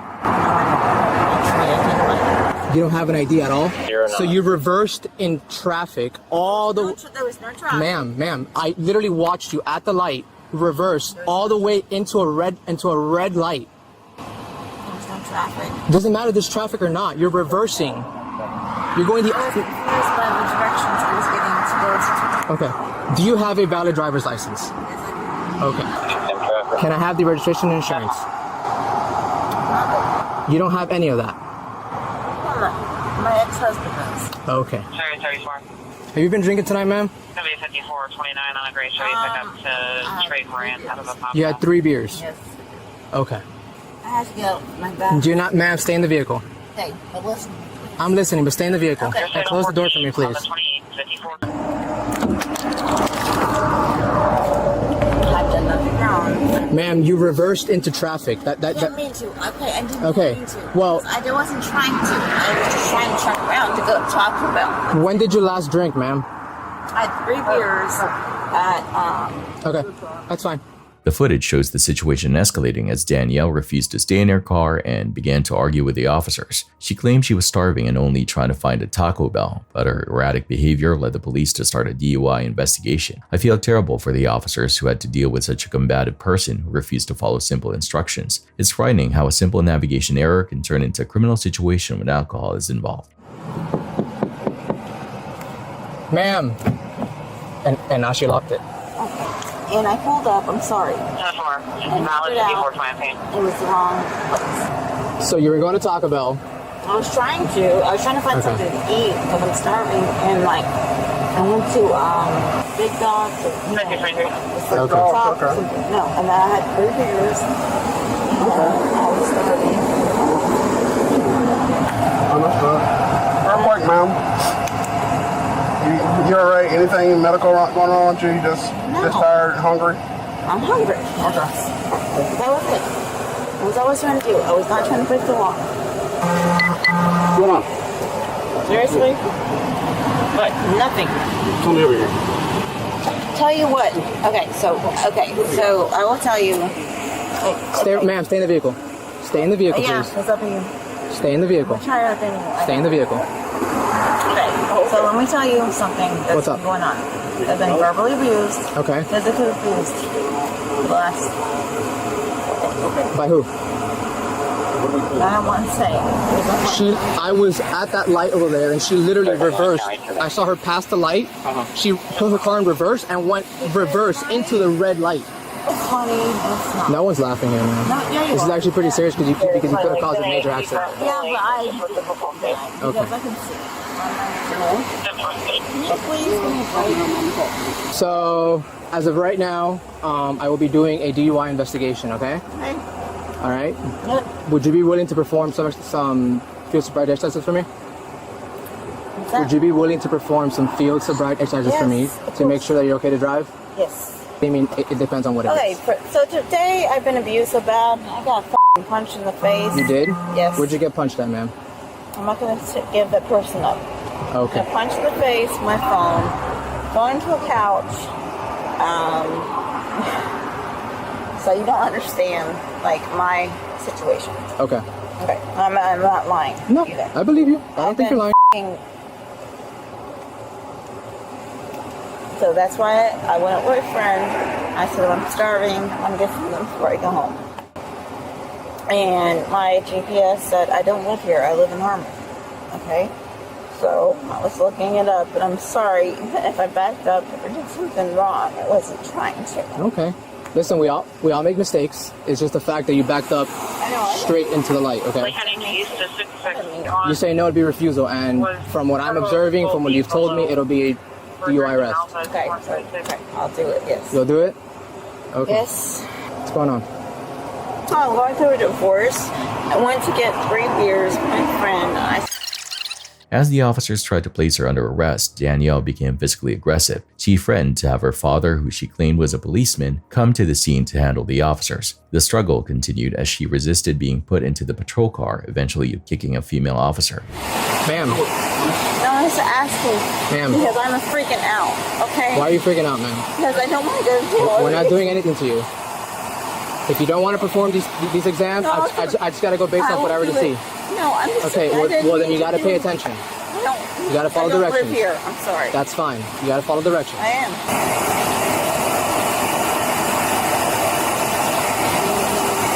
You're just opening your eyes, ma'am. I don't think I'm you're... just looking at it. All right, ma'am. So, based on my observations and what I observed, Nice, take it. ma'am. For what? Turn around. Turn around. Miss Danielle. This one. Do you want your phone in your purse, ma'am? For what did I do wrong? You're going to jail tonight. Why? Because DUI, ma'am. You're DUI. No, I'm not DUI. You're slurring your speech insanely. Are you Yes. taking a breathalyzer? No. You'll have that opportunity. You have the opportunity to do that. Do you want your phone in your purse? No, I'm a breathalyzer right now before I go anywhere. At the jail, we'll do that. No, right now. We don't have a Yeah, court. you have to. You have to. According to the law, I know. My dad's a police officer. So Where? it doesn't matter. So give me a breathalyzer. On scene, we don't have one. Too At bad. the jail, we do have one. No, I'm not going to jail for shit. I call my dad and be right down there and fuck your shit up. So I'm telling you right now, stop the shit. Whenever I'm talking, I don't like this shit. I'm telling you right now.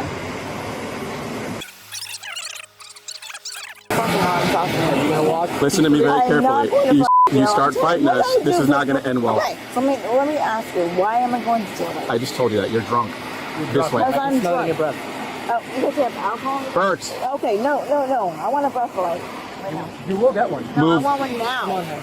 Yeah, oh my god, this is so ridiculous. Get her cleared so we can take her to the jail No, now. you can't take me to the jail without a breathalyzer. We're not going to keep going through this. No, I'm asking you, what did I do? You reverse into traffic and now you're under arrest for DUI. reversed. We're done going in circles. No, shut. No, I'm gonna tell you what. What are you gonna do? She has to search you, ma'am. I want my shit. No, get in the car. Don't get in the car. What do you need from the car? What do you need from the car? Get in the car. Get in the car, or I'm gonna forcefully put you in the car. I want my. Get in the car, ma'am. Ow! Burks. You know what? We can't do that. Do not kick me! Hey! Back up. Feet restraint. Back up. No, I didn't. Stop kicking. Back up. Get the fuck away from me! And she Back up. just stop it! She fucking forced me in the car and hit my head first. That's why. Seatbelt. Just whatever. You know what? You guys are get the fuck away from me. Yeah. I never like seeing a routine stop turn into a physical fight because someone loses their temper. Some incidents unfold so suddenly that there is almost no time to react. One moment everything is normal and the next disaster strikes without warning. That's exactly what the surveillance footage from China appears to show.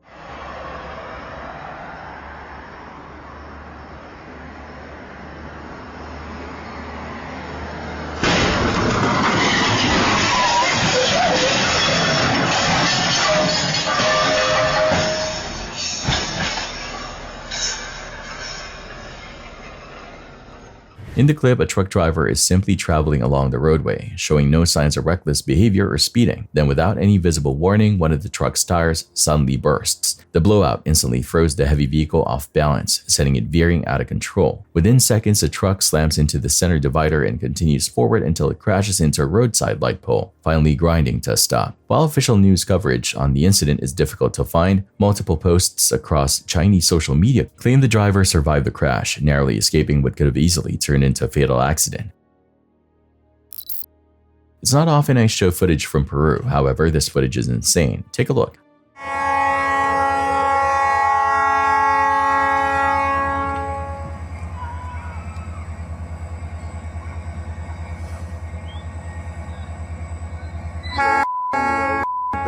Se meten ahí, se ponen ahí, mira.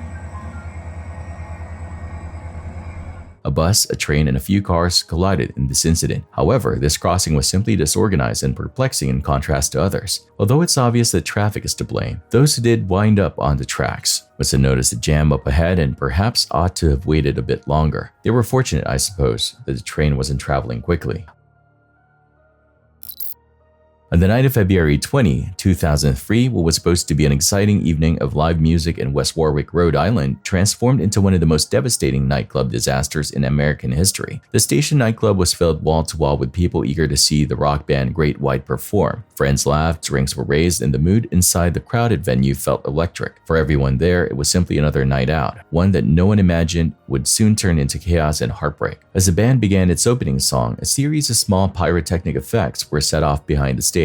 These sparks were intended to enhance the show, but they were designed for outdoor environments, not enclosed spaces. The building's interior walls were lined with highly flammable soundproofing foam, a material never meant to be exposed to open sparks. Within seconds, the fireworks ignited the foam panels. At first, some audience members believed the flames were part of the performance, assuming it was a dramatic visual effect. That confusion, however, lasted only moments. The fire spread with terrifying speed. Flames shot upward along the walls, growing larger by the second. Thick, choking smoke quickly filled the air, turning the stage area into an inferno in less than half a minute. As the reality of the situation set in, panic rippled through the crowd. People closest to exits instinctively rushed toward the front door, the same entrance they had used earlier in the night. This natural reaction created a tragic chain of events. The main exit was connected to a narrow hallway that could not accommodate the sudden surge of hundreds of people trying to escape at once. Within seconds, the space became jammed with bodies pressing forward. Those further back could not see what was happening ahead. They only felt the pressure of the crowd stopping suddenly, yet continuing to push. Movement became nearly impossible. As people struggled to squeeze through the doorway, some fell to the ground. Others, unable to see, stumbled over them, creating a growing pileup that trapped dozens of individuals. The fire and smoke advanced relentlessly behind them, leaving little time and few options to escape. Outside, those who managed to reach safety were coughing violently, crying, and desperately trying to help others still inside. Some attempted to re-enter the building, but the flames intensified so quickly that it became impossible to go back. In just 5.5 minutes, the entire structure was consumed by fire. By the time firefighters gained control of the scene, the devastation was staggering. 100 lives had been lost and more than 230 others suffered injuries, ranging from severe burns to smoke inhalation. Families were left grieving, survivors carried lasting trauma, and first responders faced memories that would remain with them for the rest of their lives. In the aftermath, investigators worked tirelessly to understand how the disaster escalated so rapidly. Their findings revealed multiple safety failures. Among the most critical was the absence of a sprinkler system. Although the building had once been exempt from sprinkler requirements due to its age, later renovations should have eliminated that exemption. However, no system was installed, and the oversight went unnoticed during inspections. Fire experts later concluded that functioning sprinklers likely would have slowed the flames enough for most occupants to escape safely.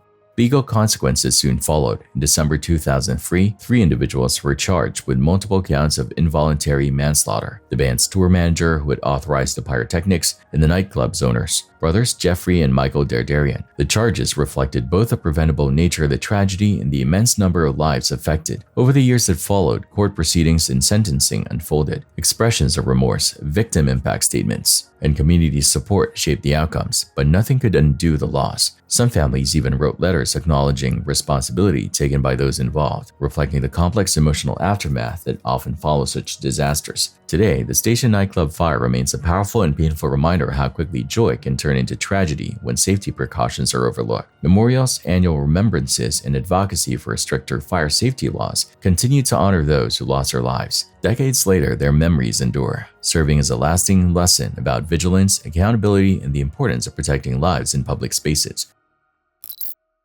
Zoomed in is an ordinary bus. Now let's zoom out and see a chaotic situation.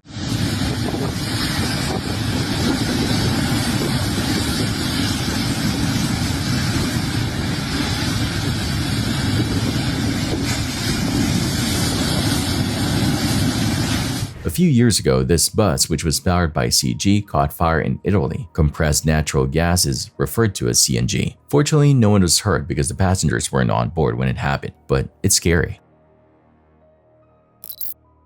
A man named Troy says he lives alone, but lately he doesn't feel like he's the only one inside his house. According to him, unexplained and increasingly disturbing events have been unfolding within his home, leading him to believe something paranormal may be happening. One day while Troy was at work, his home security system recorded footage that he describes as deeply unsettling.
In the video, objects appeared to shift and move on their own. Troy claims the activity has escalated over time, becoming more aggressive and impossible to ignore.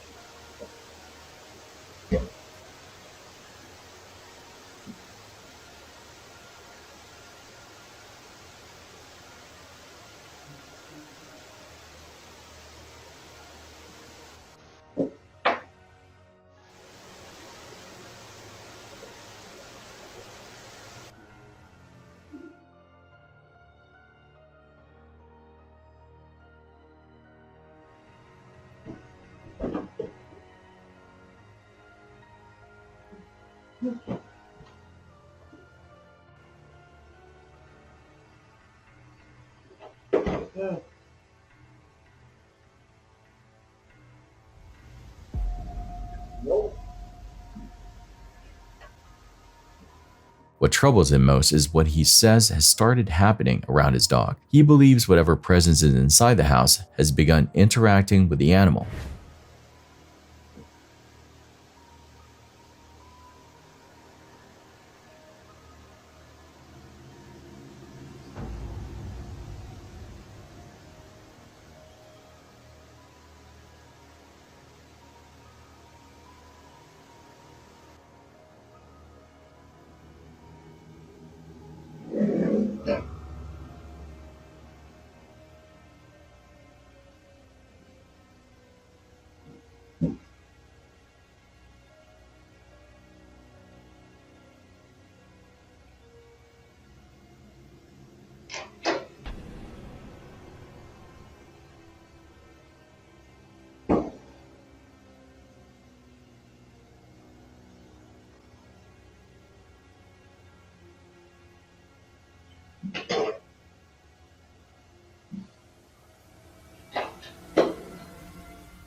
Items have allegedly been thrown in the dog's direction, and objects have moved near it as if something unseen is deliberately trying to frighten it. Troy insists the disturbances are ongoing and says he feels helpless, unsure of how to make it stop. Whether there is a rational explanation or something more mysterious at play remains unclear. In the early morning hours of June 20, 2007, the streets around Lincoln Street in downtown Columbia, South Carolina were almost completely silent. It was just after 5 a.m. at a time when most of the city was still asleep. The occasional taxi rolled through the area, but otherwise the neighborhood was calm and empty, wrapped in that quiet stillness that exits just before sunrise. That calm was suddenly shattered when a driver traveling along Laurel Street noticed something deeply unsettling ahead. Near an office building, two figures were lying motionless in the roadway. At first he assumed it might be an accident or that someone had been injured. But as he pulled closer, the seriousness of the situation became clear. He immediately stopped his vehicle and called emergency services, his voice urgent as he tried to explain what he had just discovered. Paramedics arrived quickly and found the two young adults unresponsive. They were rushed to a nearby hospital, but despite emergency efforts, both were pronounced dead shortly after arrival. Authorities later identified them as 21-year-old Brent Tyler and 21-year-old Chelsea Tumbleston. The two were co-workers at a local restaurant, where Chelsea served as a manager and Brent worked behind the bar. They had both attended the University of South Carolina and were described by friends as outgoing, friendly, and full of energy. As news of their deaths spread, a single question weighed heavily on everyone who knew them. How could something like this happen? When detectives began investigating, the circumstances only seemed more puzzling. There were no immediate signs of violence or struggle at the scene. Nothing suggested an assault or foul play. However, the injuries both had sustained indicated a fall from a considerable height. That discovery shifted investigators' attention toward the nearby office building, which housed several law firms and featured a rooftop that, at first glance, appeared difficult to access. As authorities gathered more information, a clearer but heartbreaking picture began to emerge. A man who had been sleeping inside a parking garage behind the building that night told investigators he had witnessed part of what occurred. According to a statement, he saw Brent and Chelsea climb onto the rooftop together sometime before dawn. Later, aerial images of the building revealed an important detail. Part of the roof sloped downward at a noticeable angle. In the early morning hours, dew often collects on such surfaces, making them extremely slick. The witnesses explained that the pair had moved toward that slanted section after spending some time on the roof. Investigators believe that while they were there, they likely lost their footing, with the surface damp and angled downward. A single slip could have been enough to send them sliding. Once past a certain point, there would have been little to no way to regain balance. The fall likely happened quickly, leaving them no chance to grab onto anything or stop their momentum. Friends and family later shared memories that painted a picture of two vibrant young people whose lives ended far too soon. One of Brent's close friends described him as someone who naturally lifted the mood of any room he entered. He loved golf, spending time outdoors, and playing casual games with friends. Chelsea's roommate remembered her as dependable, thoughtful, and deeply caring, the kind of person who would sit with a friend through long nights of conversation or share simple moments like watching television together. Even years later, many who hear the story struggle to understand why the pair chose to go onto the roof that morning. Some believe they may have been seeking privacy, enjoying the warm summer air, or simply acting without fully considering the danger. Others have wondered whether alcohol or impaired judgment might have played a role, though no definitive explanation was ever confirmed publicly. What remains certain is that the tragedy left a lasting impact on their loved ones and on the community. It stands as a stark reminder how quickly an ordinary moment can turn into something irreversible. A quiet morning, a seemingly harmless decision, and a series of unfortunate circumstances combined to create an outcome that forever changed many lives. This dashcam footage dates back to 2024 and was recorded on a stretch of highway in Arizona that locals have long described as unsettling. Over the years, drivers have shared stories of strange sightings and unexplained accidents along this particular road, giving it a reputation for being more than just an ordinary route through the desert. One night, a man named Morin was driving through the area when his dashboard camera captured something he didn't notice at the time.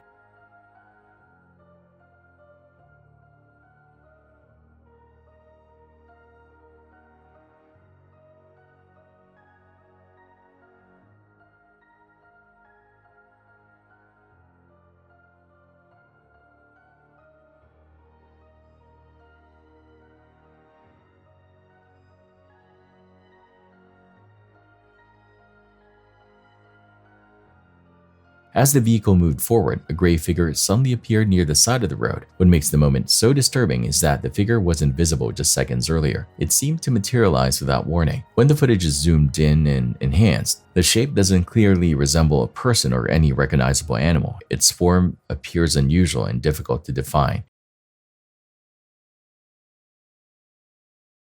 If it's neither human nor wildlife, then what exactly was standing there?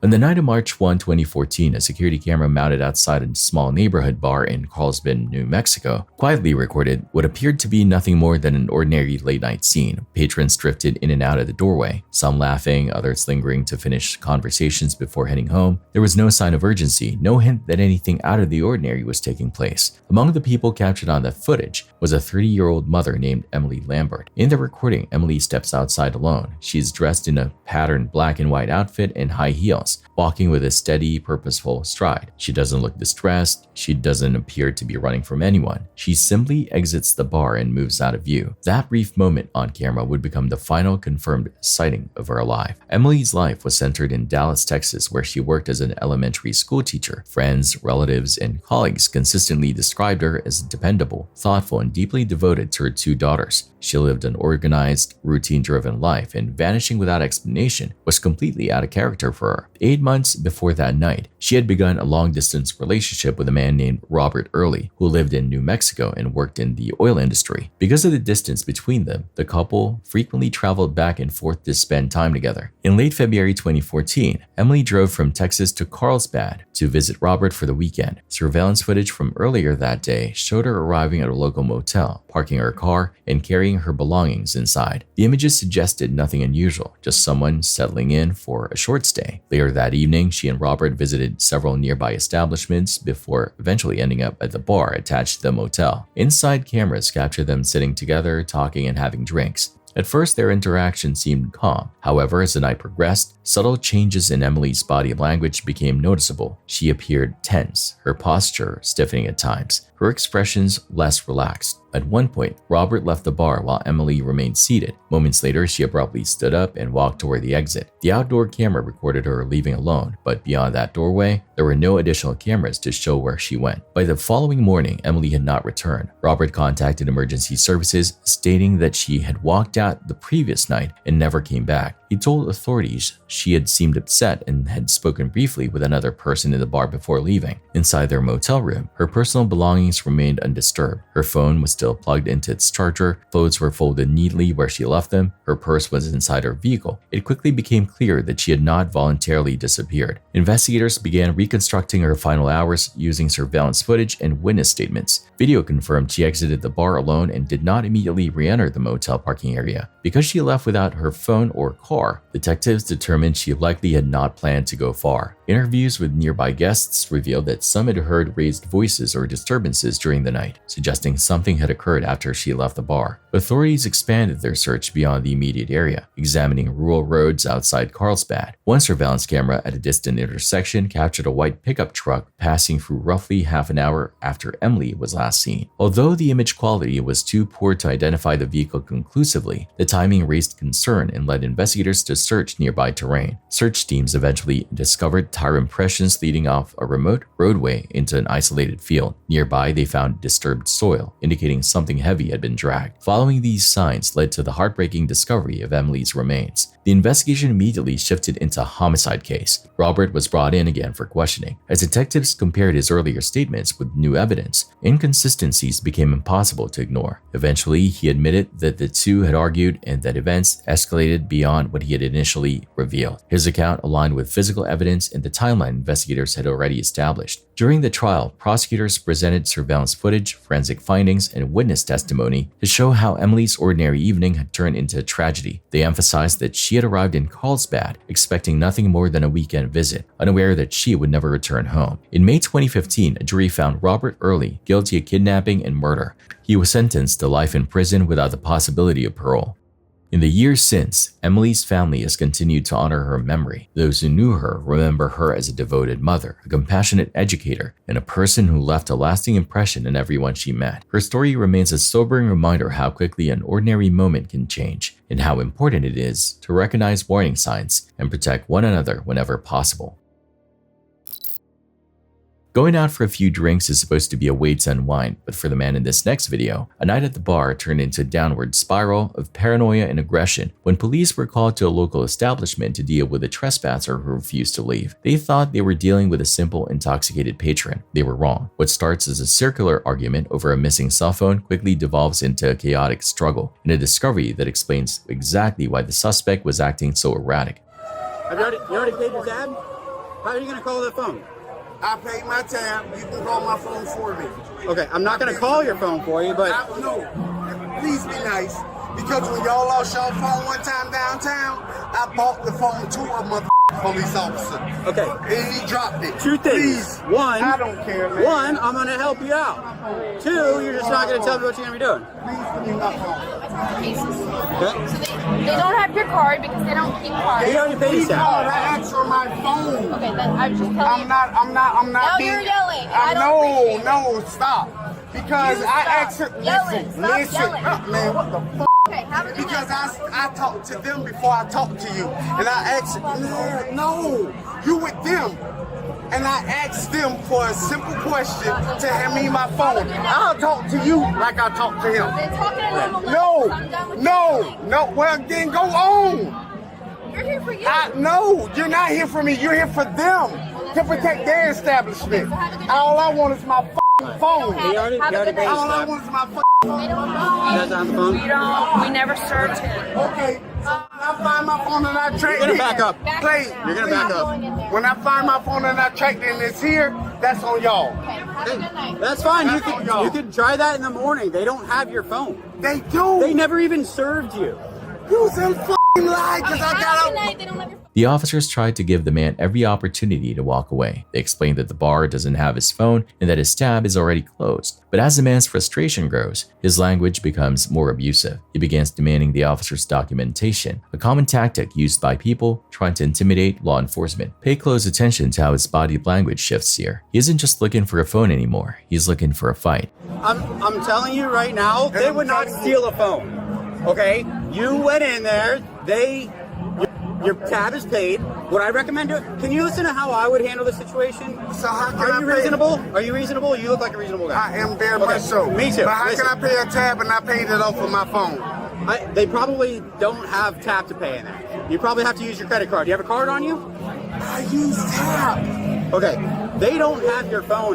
This is not making sense to me when It's not making sense to me. If the business tells me they don't have your phone, But she doesn't give a f***.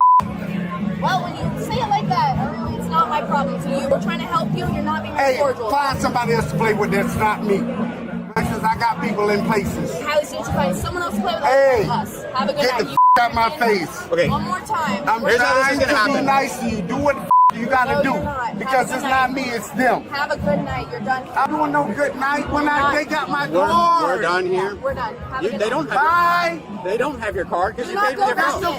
They do. You paid with your phone. That's what you just said. Then go get my Trespass phone. from here right now. They don't have your phone. Yep. Have a good night. Okay, If you that's come back, fine. you're gonna go to jail. Okay. Or you'll just go for Trespass. I don't really care. That's fine. I don't either. You dumb bitch. Give me all of her documentation, please. Thank you. What's that? Give me her documentation. Thank you. Shut up. No, it's no shut up. Give me the documentation. Hey. Thank you. You come back, you go to jail. Give me the documentation. Thank you. Yeah. Like Give me all of your information.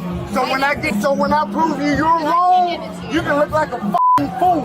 Thank you. No, that's no good. Give me all of your documentation. I can go to the fuck I got. Give me your documentation. I can go to the f*** I got. Give me your documentation. In a split second, the verbal argument turns physical. According to the police report, the man allegedly snatched at the officers, forcing them to take him to the ground.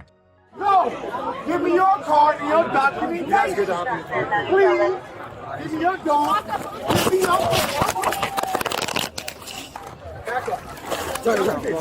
I'm not resisting. Stop resisting. I'm not resisting. Stop resisting. I'm not resisting. Give me your arm now. I'm not Give resisting. me your arm now. Even while pinned to the pavement, the suspect remains in total denial, claiming he never touched them. So me asking for information. No, you snatching at officers and putting your hands on people. I've never touched an officer. You lied. Check his waistband for guns and stuff. I've never touched an Gonna officer. roll this way? I've never touched that officer. Just roll him over and we'll get him up of the station. All I ask is a simple question for information. I ask for information. Officer 619. Ma'am, I asked for information. No, you didn't. I asked for your card and your information. I asked for your card and your information. There you go. I'm not doing nothing wrong. I asked for card and information. So how did I get? Y'all can drop me off home. I asked for card and information. It'll be on the charging app. For card and information? Come on, man. Check this out, man. Multiple times you were warned to stop approaching the officer, okay? For card and information. Once she started getting the paperwork. But the biggest irony was yet to come. Remember that missing phone and the credit card he was screaming about? The officers were about to find exactly where they were. No, all access Your name for card and Darius? information. Is your name Darius? All access for card and Is your information. name Darius? I'm just actually.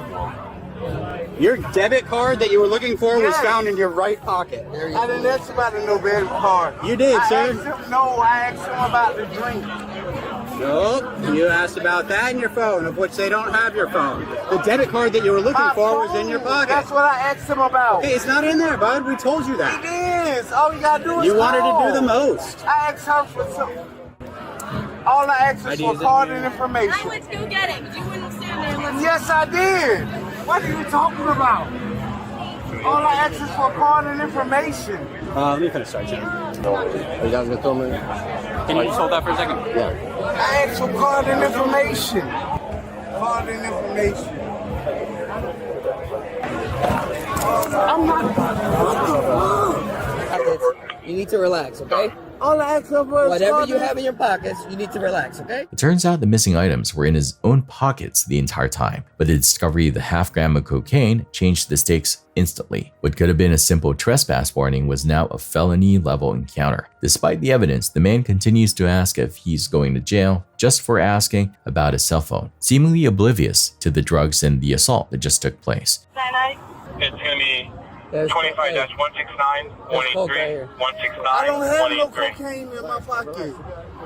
Thank you. Well, there's stuff on that side, that's why. Hey, just do it on this side, this side, this side. Well, here, there's stuff on this side. I got it. No, I got it, that's fine. I just put it on passenger usually, that's all. Alright, have a seat. Is there anything else on you that we can find? No, man, I ain't did nothing wrong. All I did was ask some questions. You debate that with the judge, okay? The man was hit with a laundry list of charges: assault on a law enforcement officer, possession of cocaine, resisting without violence, and trespassing. While he was given bond for the drugs and trespassing, the judge was less lenient regarding the assault on the officer. He was ordered held with no bond, trading a night at the bar for a long stay at the booking release center. It's a stark reminder of how quickly a night out can vanish, especially when you lose more than just your phone.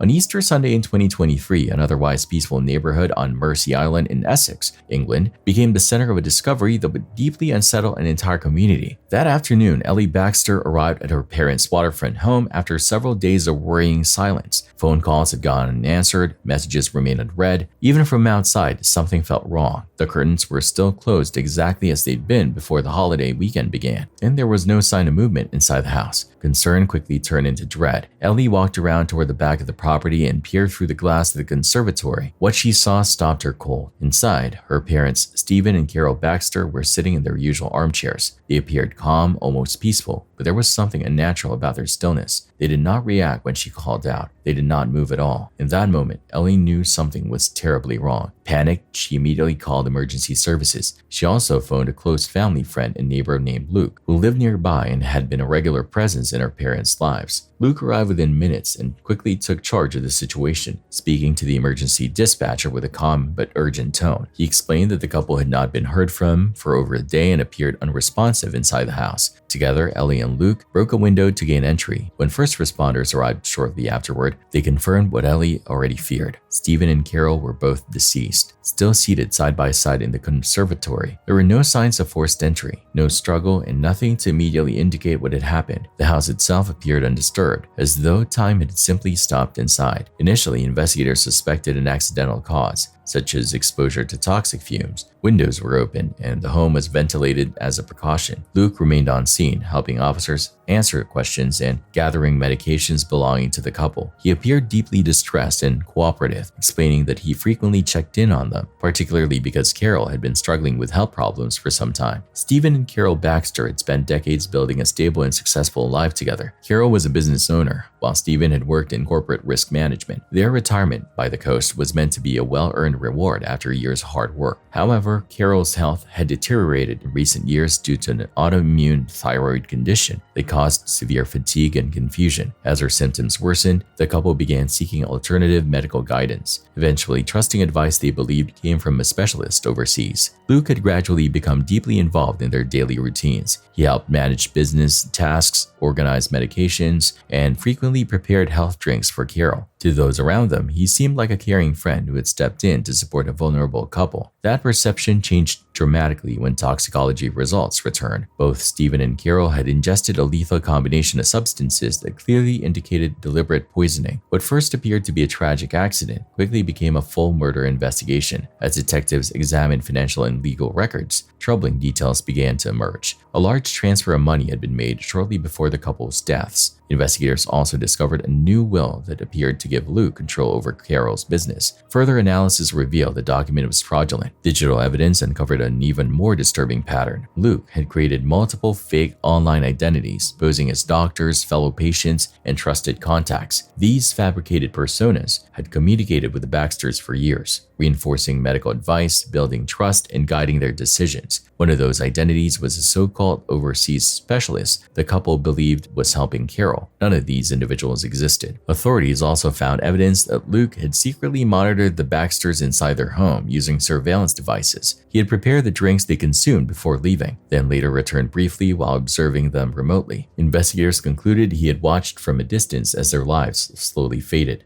Luke was arrested in July 2023, sending shockwaves through the small island community. Many residents struggled to reconcile the quiet, seemingly helpful neighbor they knew with a calculated deception uncovered by police. During his trial in early 2024, Luke denied responsibility and attempted to shift blame, but the evidence presented was overwhelming. The jury found him guilty of 2 counts of murder. He was sentenced to life in prison, with a minimum term of 37 years. The judge described his actions as methodical, manipulative, and driven by a desire for control rather than emotion. The case left a lasting scar on Mercy Island. It stands as a chilling reminder that danger doesn't always appear obvious. Sometimes it arrives slowly, disguised as kindness, earning trust over time before revealing its true intent.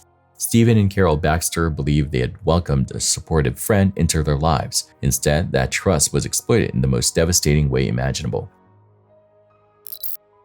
Tonight's investigation follows Gil and Thomas, 2 explorers viewers already recognize for their grounded, skeptical approach to the paranormal. They've spent years debunking supposed hauntings, often attributing strange experiences to natural explanations. But this journey takes them far from anything familiar, deep into the remote wilderness of Sweden, in one of Scandinavia's most isolated regions. Hidden within that vast landscape lies a tiny settlement called Borgvittnet, a quiet village surrounded by forests and steeped in chilling legends. At the center of those stories stands the Borgvittnet Vicarage, widely regarded as one of Scandinavia's most haunted buildings. Locals have reported shadow figures moving through its halls, unexplained screams echoing at night, and objects shifting without anyone nearby. Before entering, Gil and Thomas speak with a local resident who recounts her own unsettling encounters, describing nights filled with footsteps, whispers, and an overwhelming sense of being watched. So we traveled from Holland to see a special house here. You know which house I'm talking about? Haunted house. Is it a haunted house? Oh yes. My grandfather, he saw 3 women. The one in the middle was crying and the 2 others on the sides were comforting. When he turned around and they were gone and he didn't see any footsteps. No, nothing. Her account leaves a visible impact in both men, who begin to realize this investigation may test even their skepticism. As darkness settles, they meet the property's current caretakers, who share the vicarage's long history of strange events. Hello. Hi. I'm Thomas. Hi, Tommy. You are the owners of this house. Yes, actually we are paranormal investigators. We are LaxTon Go Sweden and we just bought this house like 1.5 years ago. Jeetje, wat ziet dit huis er oud uit.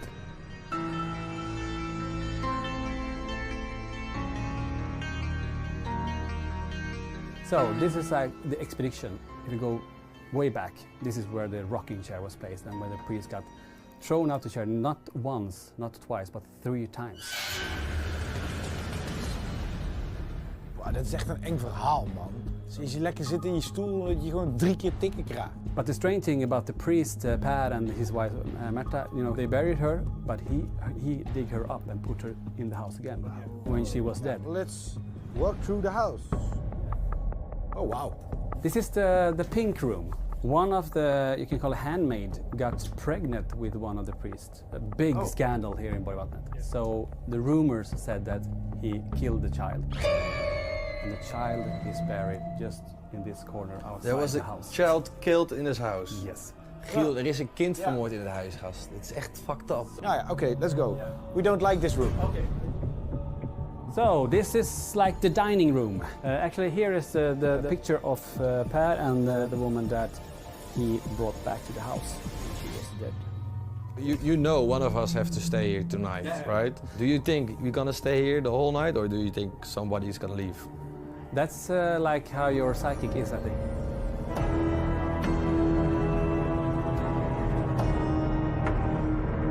When a woman from church was lying here in the middle of the night, she woke up and saw 3 ladies sitting in the sofa.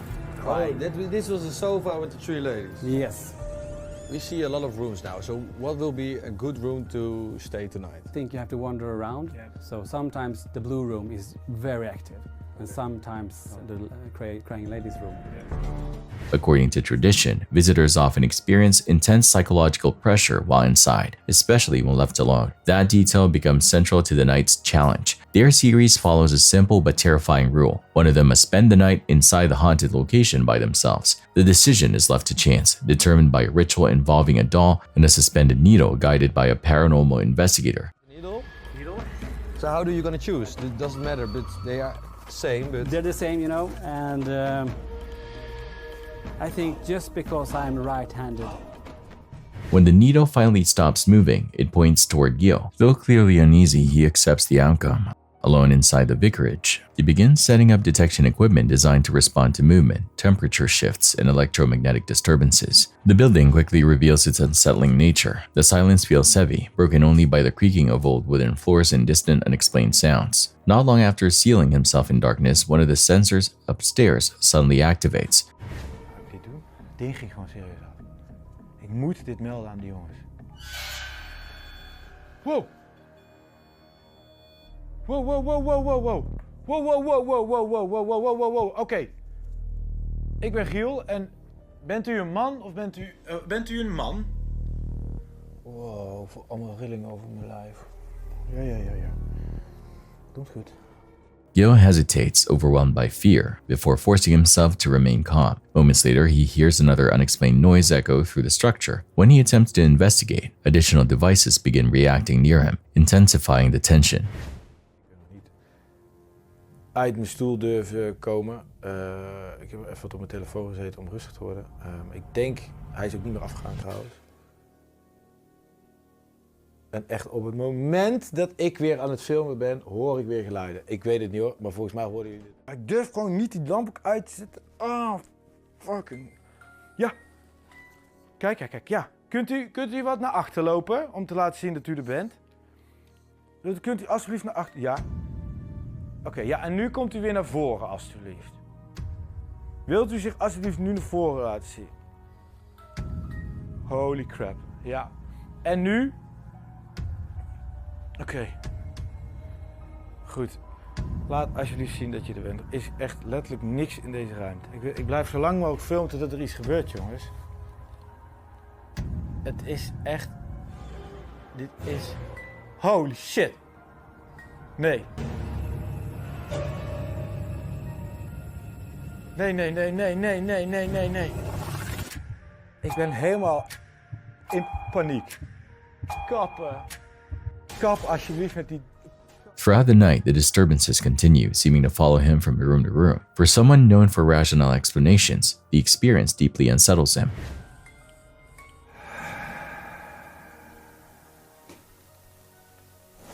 Wordt hier naartoe gelopen, hoor je dat?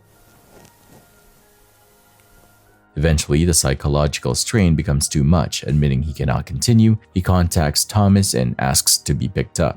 When Thomas arrives, Gil is visibly shaken. They leave the vicarage in silence, both struggling to process what unfolded inside. For the first time, their confidence in dismissing the paranormal feels uncertain, and the unanswered question from Borgvittnet linger long after they drive away. This unsettling footage was recorded by a young woman named Tara using a night she says she'll never forget. She was home alone when she suddenly heard an unusual noise coming from the bathroom. It wasn't loud, but it was enough to make her uneasy. Instead of ignoring it, she picked up her phone and began recording as she cautiously made her way down the hallway to see what was going on. As she approached the bathroom, the sound continued. Then something even stranger happened.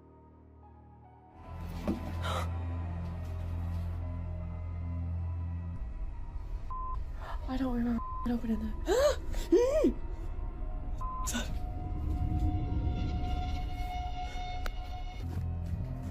Yeah.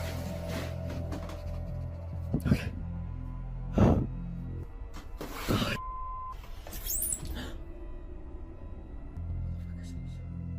What is that? What the is that? Why? That's on the outside. What honestly is that? What honestly is that? I can use my... It's on the outside. It's on the outside. I'm scared. I'm terrified. The curtain covering the bathroom window started shifting on its own, moving in a way that didn't look like a simple draft. Tara stopped in her tracks, clearly frightened. Her first thought was that someone had somehow opened the window and was trying to get inside. Gathering her nerve, she slowly pulled the curtain back. No one was there, but on the glass she noticed unusual markings that hadn't been there before. According to Tara, the window sits on the second floor, making it nearly impossible for anyone to stand outside it. Later, viewers pointed out something even more chilling, a shadowy human-like shape appearing in the bathroom doorway behind her. Yet when she turned and left the room, no one was inside the house. Tara maintained she was completely alone. What do you think of this?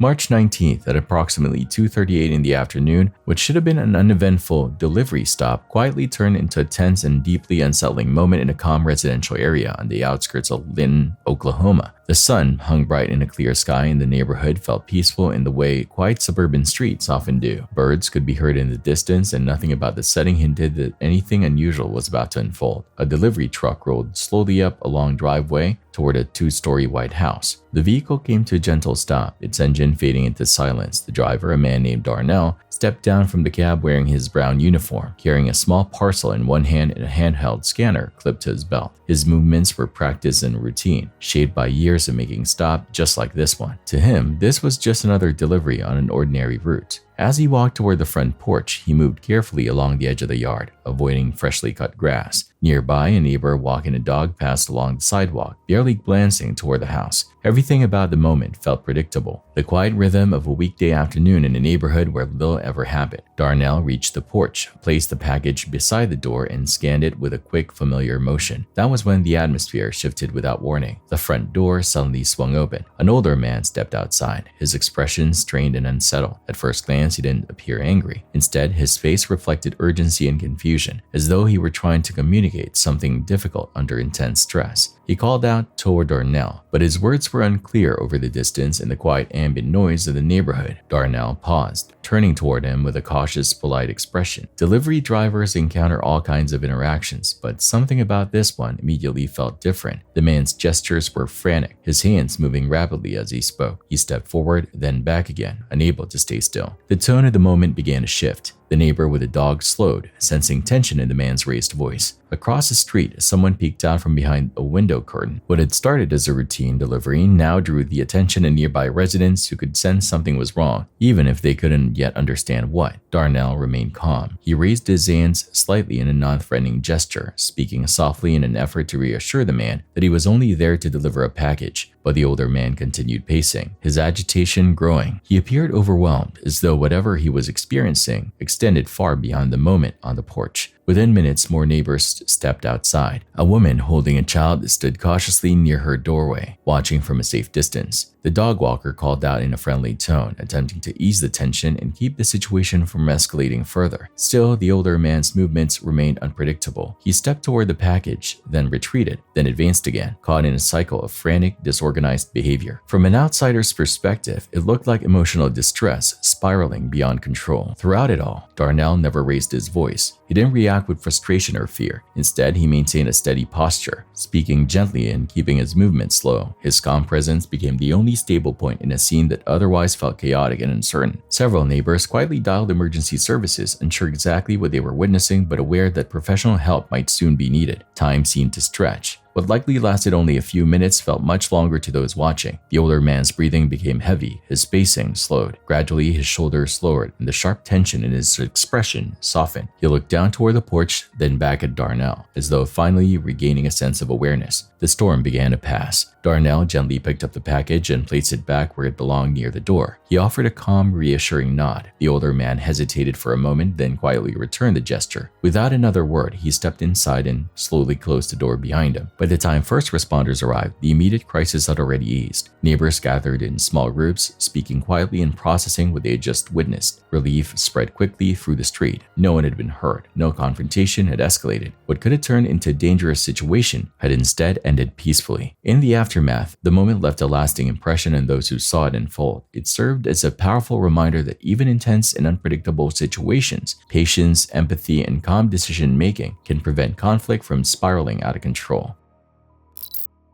This video was shared by a woman who claimed she lived alone with only her dog and cats for company. According to her, however, she didn't truly feel alone. She insisted there was something else inside the house, an unseen presence that lingered in one specific area of the room and left her constantly uneasy. Her family dismissed her fear, suggesting that she was simply imagining things due to her age. Determined to prove she wasn't making it up, she decided to document what was happening.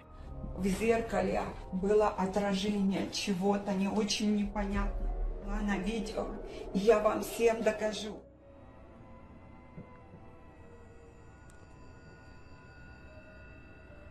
Уходи отсюда. Я тебя не боюсь. Уходи отсюда. Уходи из моего дома. Уходи. Я тебя не боюсь.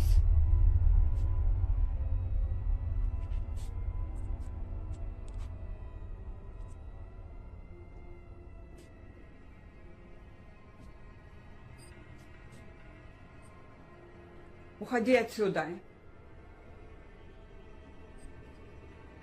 Уходи отсюда. Я тебя не боюсь.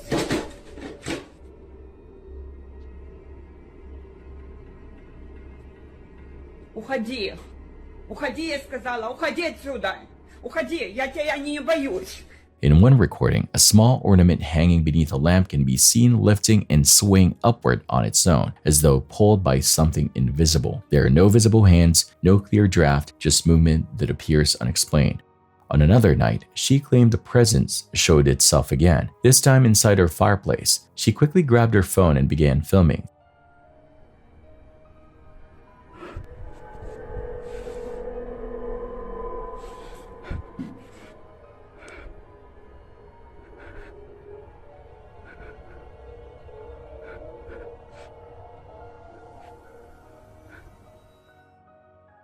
For a brief moment, something that looked disturbingly like a human head seemed to form within the dark opening. Startled, she stepped back, but when she leaned in again, the fireplace was empty.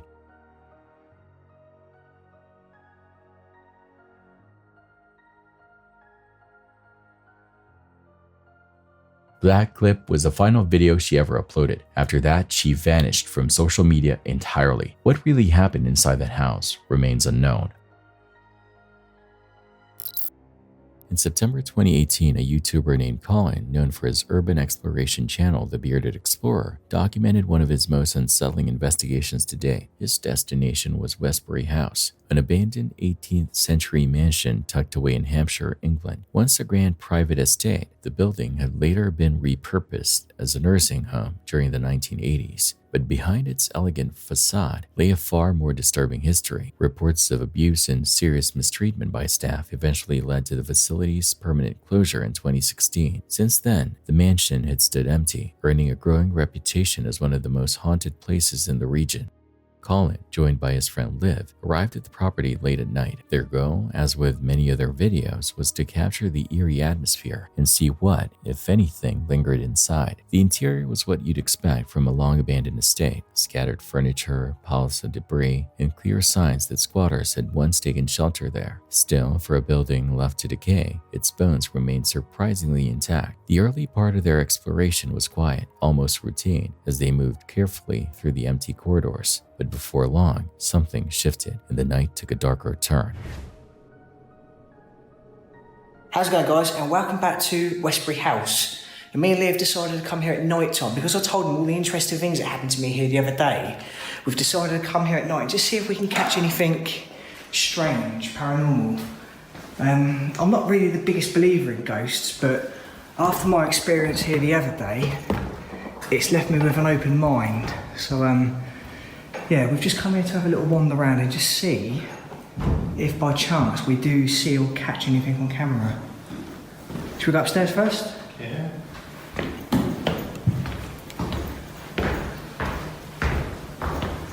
It's pretty impressive, this staircase, isn't it? Yeah.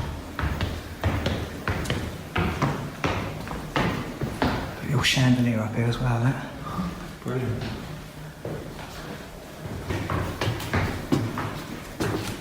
Which way should we go?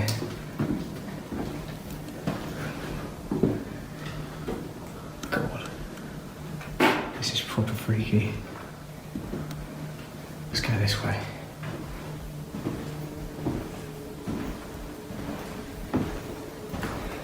That door there's locked, so we can't go any further now. We'll have to go up and over. I never noticed that last time. While exploring one of the rooms, Colin and Liv were startled by the unmistakable sound of a xylophone being played, despite neither of them having touched it. When they first entered the room, the xylophone had been sitting untouched on a table. Liv had struck a note earlier, then left the mallet placed neatly in the center, but now it had been moved, shifted to a different position. With no clear explanation, it was a small but undeniable sign that something or someone had interacted with it while they were gone. Uneasy but curious, they continued exploring. As they reached the upper floor, the tension thickened. Unexplained noises echoed through the mansion, soft knocks, distant thumps, and the faint sound of movement coming from rooms they hadn't entered. They still hadn't seen anyone, but the building felt alive with something unseen.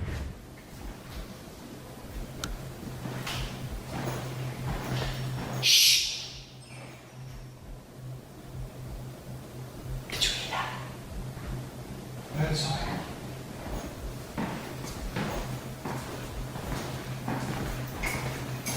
Sounded like that fucking xylophone.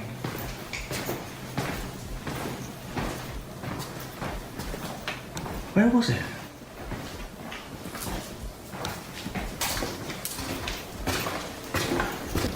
Right, just in this room here. Oh, open it. It's a snooker table and a huge bookcase.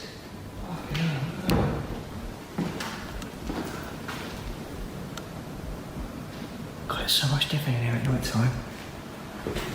I can't believe you can't do anything around. I know. It's not so bad in the daytime, though. Night time, though. Don't know why. Here is completely different.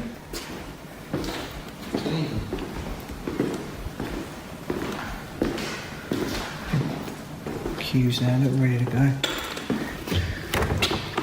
This room's interesting, though. Look at all the stuff there. And that fireplace as well. That fireplace is absolutely brilliant.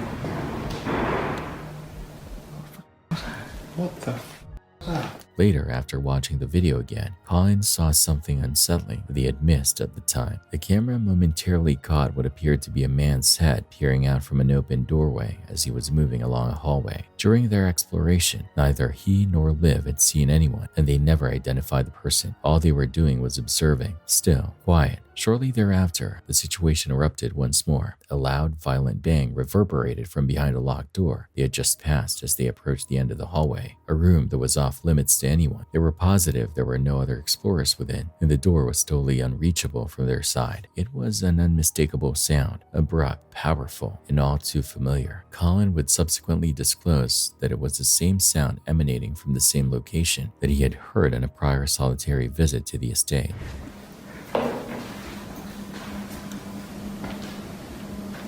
locked up. I keep hearing that banging. Can you hear that banging? I think it's outside. Oh, it's giving me the shits.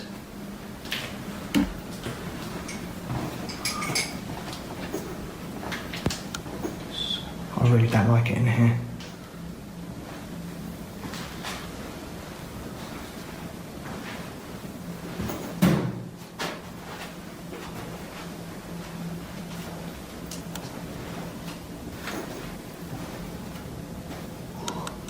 Have a look in that room at the end. See, that's what I heard the other day. That's what I heard the other day. That door is locked. There's nothing out there. That is where we've just come from. That is the exact same noise I heard the other day. What? That.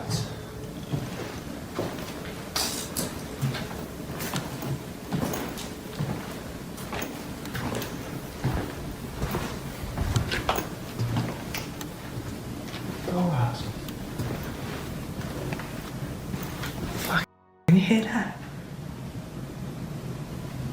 At that point, Colin and Liv had seen enough. The strange chain of events, the shifted xylophone mallet, the eerie sounds, the unidentified man silently peeking from a doorway, and the final violent bang from behind a locked door left no doubt in their minds. They weren't alone. Some have speculated the man may have been secretly living inside the mansion. Maybe he played the xylophone to scare them off, watched them quietly when that didn't work, and finally resorted to banging on the locked door as a last attempt to drive them out. His presence had started as subtle, grew bolder with every moment he stayed hidden. Colin and Liv made it out safely, but they never learned who the man was, or how long he'd been in the house before they arrived, or if he ever left.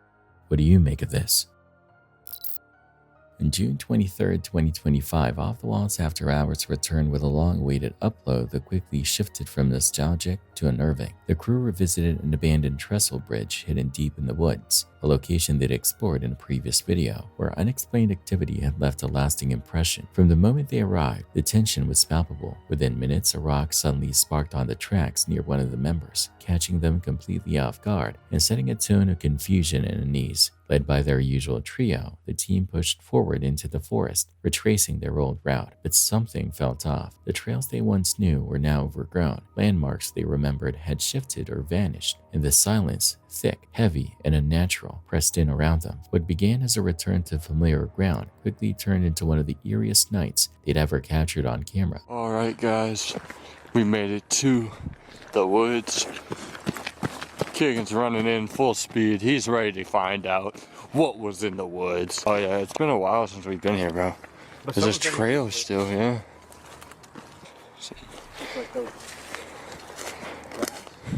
Oh yeah. And then there's just like a center part right here. That's like no grass. Someone had 10 fish. Was it like this last year? This green? I don't know. We came here so late last year. It's like so different. It is.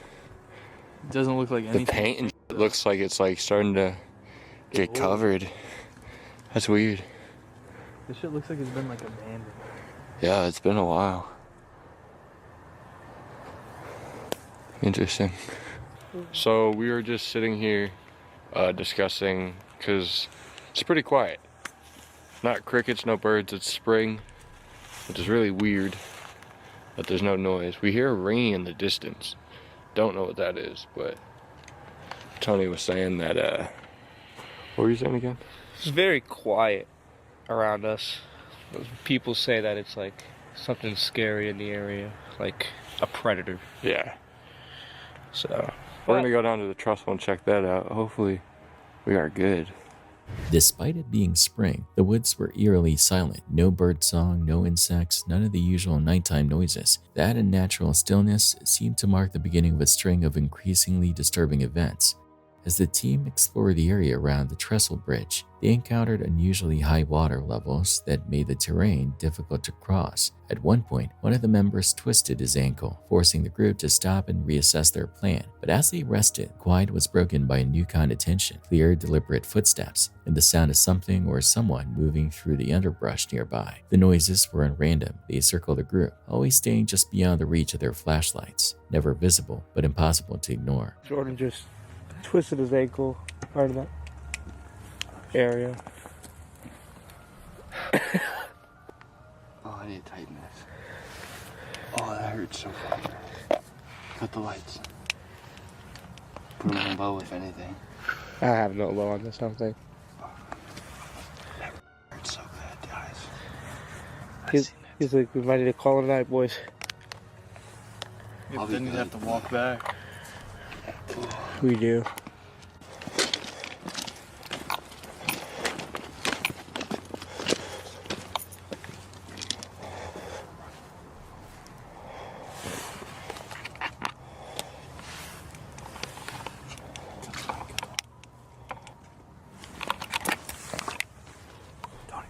Dude, there's something right there.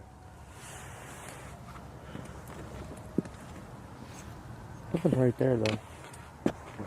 It was right that way. It was like a rock.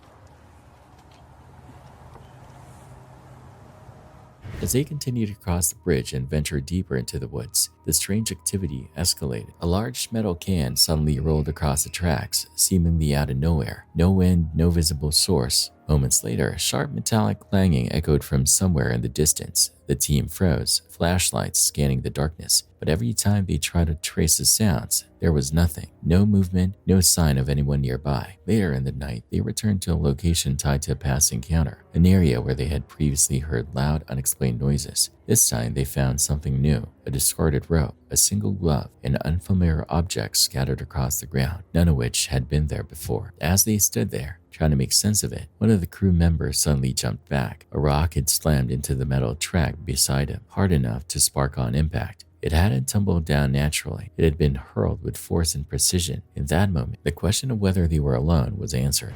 Dude, what the a rock just sparked in front of my face. You're tripping, dude. No, I told you. It sounded like something hit the... I kid you not. A rock literally hit the track and sparked. Right next to each other, literally. Yo. That was weird. Because I was coming towards us fast as... Tony, pull your phone out so you can record. This might die. I want to get everything on footage right now. What the... Dude. Guys. Jordan just threw a rock right in front of us. It got thrown at us. Dude, it got... No. It was like right in front of me, dog. It hit the track and it lit up like a spark.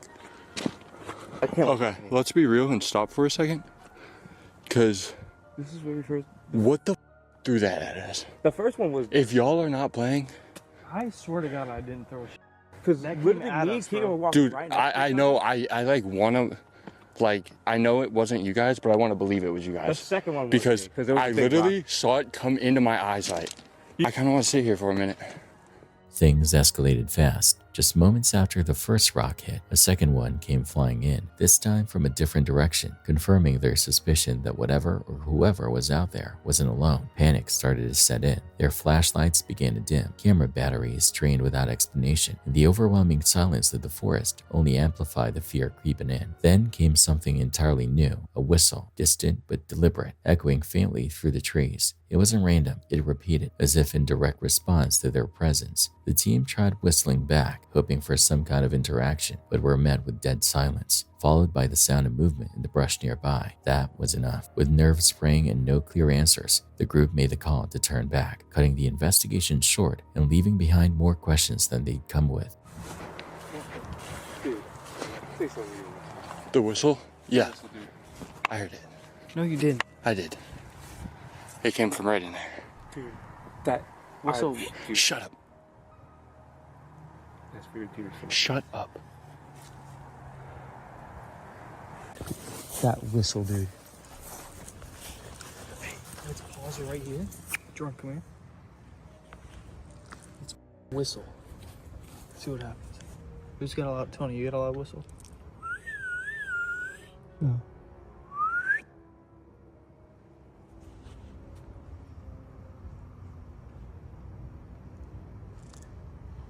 Nothing. All right, let's try one more time.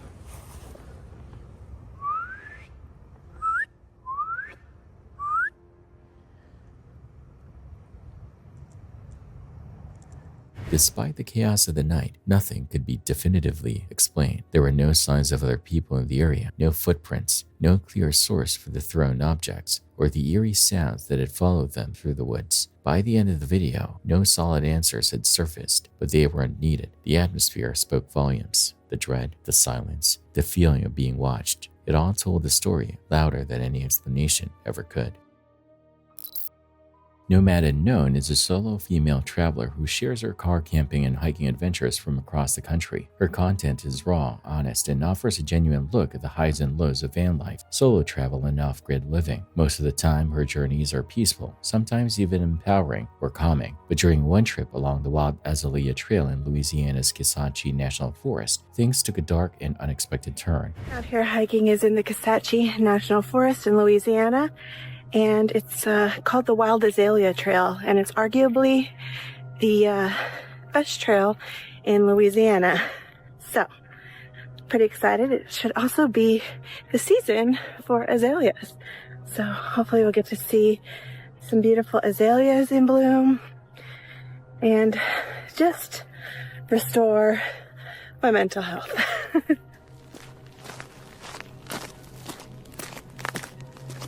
She set out like she usually does, excited for a simple overnight camp to clear her head and reset her mental health. The forest felt calm, birds chirped overhead, and wild azaleas were in full bloom along the trail. Not long into the hike, she crossed paths with 3 young men who were out backpacking. A little further on, she spotted another man, this one alone, carrying nothing but a water bottle. Initially, nothing about him seemed too unusual, but then she saw him again.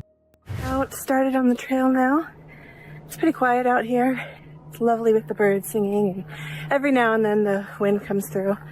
When I was still getting ready at the trailhead, I encountered 3 young men who are out backpacking on this trail as well, and they let me know that a couple of them had done this trail before. The first time she saw him was at the trailhead, right where she'd parked her car. She was still getting her gear together when he appeared out of nowhere, looked her way, then quickly turned and walked back down the trail. Later, she spotted him again, this time approaching from behind, still carrying nothing but that same water bottle. No backpack, no gear, nothing that suggested he was actually out for a hike. He startled her. She stepped aside and he passed with a soft, quiet hi before continuing down the path. As she hiked deeper into the woods, things began to click. She'd now seen this man 4 different times, and something about him wasn't right. Not just how often he showed up, but his energy. It was a feeling in her gut, and it wouldn't go away. You ever just come across somebody and the energy is just off? That is what's been happening to me a little bit today. I'm about 3 miles in and I found this spot that I would really love to camp. But just as I was getting here, I saw somebody that I've seen twice already today. The first time I saw him, he only had a water bottle in his hand, no backpack or anything. And I saw him at the trailhead where I parked my car as I was still pulling things out of my car. And at that point, as soon as he saw me, he sort of turned around and headed back onto the trail. I've seen him 4 times, I just realized. And then I saw him as I was hiking. I'd started with my pack up the trail, and he came from behind me, still with just the water bottle. And I didn't hear him at first, but it kind of startled me a little bit. So I moved over to let him go past, and that time was the first time I said, "Oh, hello." And he just said hi. The next time I saw him, he was at a crossroads, and it looked like he was loading things into his car to leave. But I guess he was pulling a backpack out because even though I didn't say anything to him at that point. She later came across a quiet clearing near a bridge, open, peaceful, and just remote enough to feel like a good place to set up camp. But then, just across the trail, she noticed a second spot, more hidden, slightly off the path, and offering more privacy. As she walked toward it, something caught her eye. A trail camera, discreetly mounted and easy to miss. At first, she assumed it was for wildlife or part of a research project, but as she got closer, her stomach dropped. The camera wasn't pointed at a game trail or the woods. It was aimed directly at the first clearing, where her backpack still sat. That's when the dread set in. As she put it, strike 1 was a weird vibe. Strike 2 was a camera locked on my camp. I'm not waiting for strike 3. Area here, the clearing, and I thought, you know what, that's a bit more hidden from trail. I might feel more comfortable and secure over there, so I came over. Why is there a trail cam pointing to that campsite? I don't really know how those things work. Maybe it's not visible on the camera, but like, what else is it pointing at? Okay. The heck?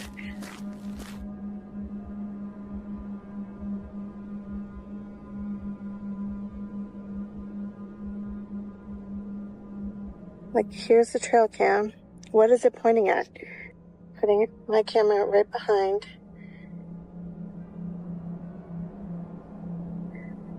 My backpack is right there. That's where I was going to camp. Like, that's an established campsite. Looks like this one is too. But what the heck is going on here? First, weird energy. Second, a trail cam pointed at a campsite? Oh, I think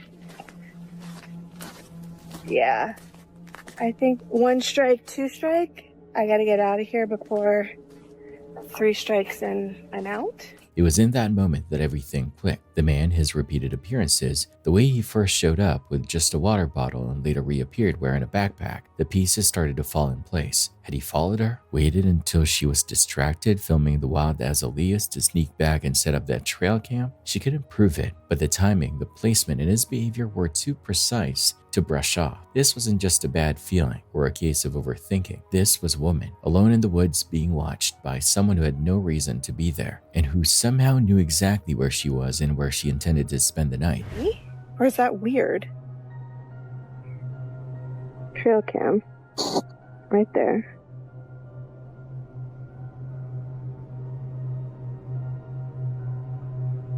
Camp.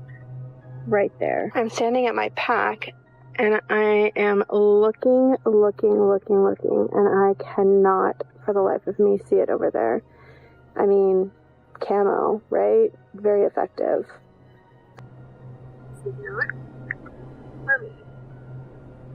I'm out of here. So I went from campsite 1 over to campsite 2, just kind of an exploratory thing.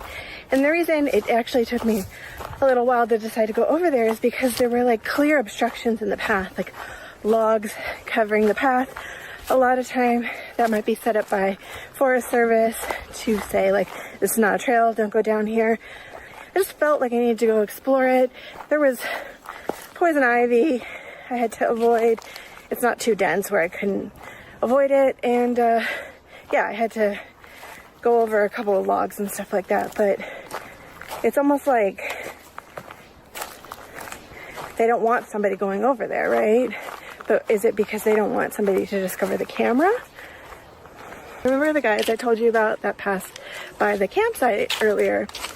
They're matching, there's 4 men, they're all wearing matching red shirts. She did the smart thing, packed up her gear, turned around, and left. There was no confrontation, no chase, no dramatic ending, and that's exactly what makes the story so unsettling. She trusted her instincts and got out before things could escalate. But the question lingers. What if she hadn't? What if she'd ignored the signs, brushed off the unease, and stayed just one more night? What do you think would have transpired then?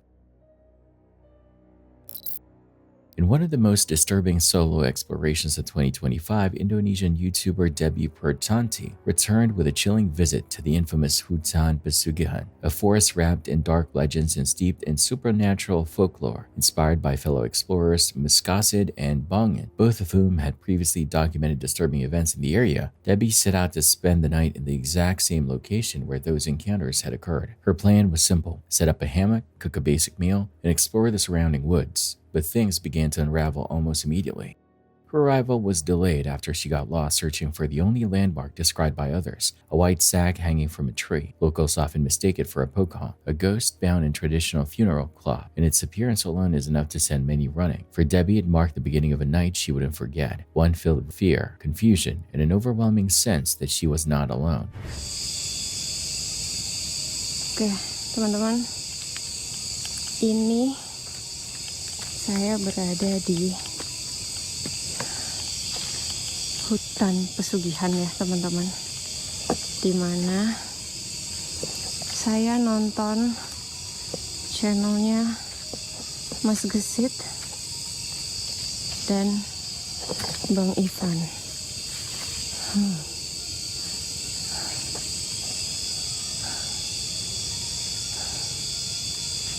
Dan saya udah parno duluan ini. Saya nyampe sini kemalaman teman-teman, karena saya nanya-nanya sama Mas Gesit.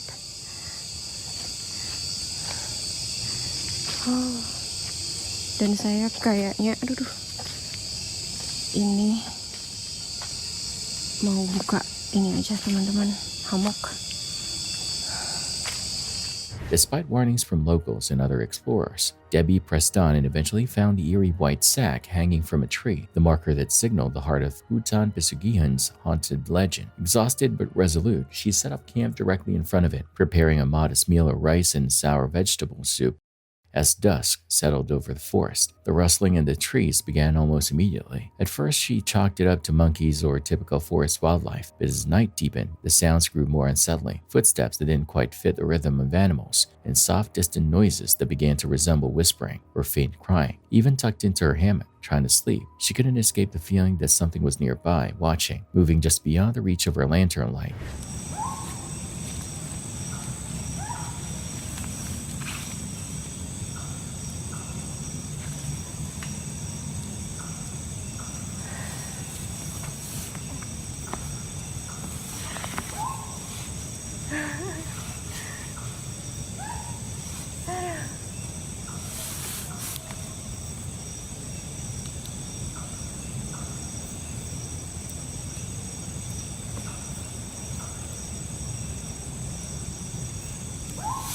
Hal yang paling mengerikan di hutan adalah binatang, teman-teman.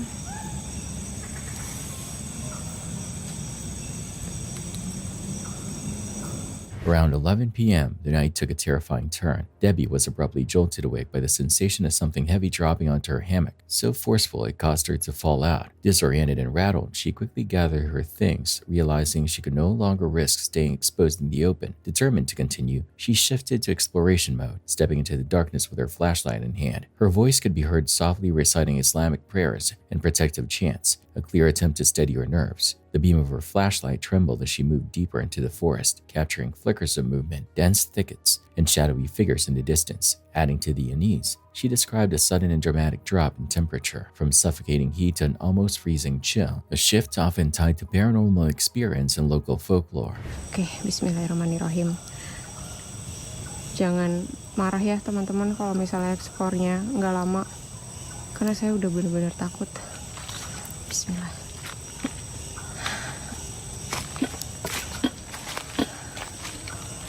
Ini sampai makanan saya aja saya gantung ini di tas teman-teman karena belum sempat bersihin. Assalamualaikum.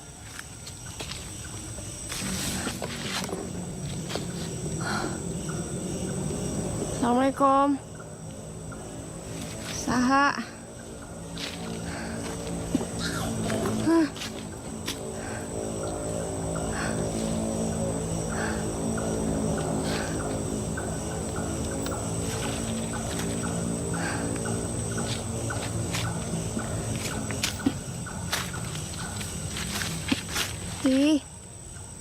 Ada yang ngikutin.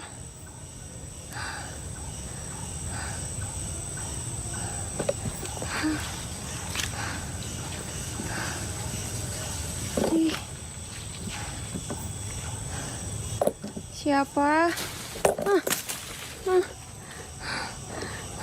What followed was a cascade of unnerving moments that steadily broke down Debbie's composure. She began to sense that she was being followed. Branches snapped nearby, distant voices echoed faintly through the trees, and an oppressive heaviness in the air seemed to cling to her every step.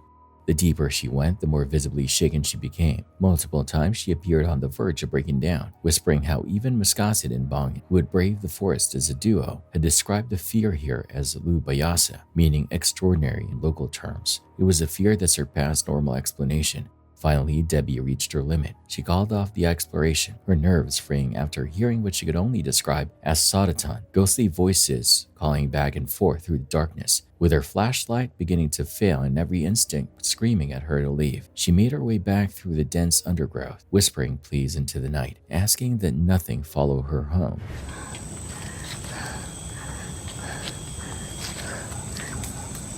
Coba ya kita lihat ya. Aduh.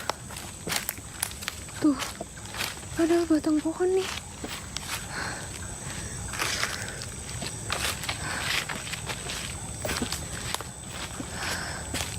Jangan ada yang ikut.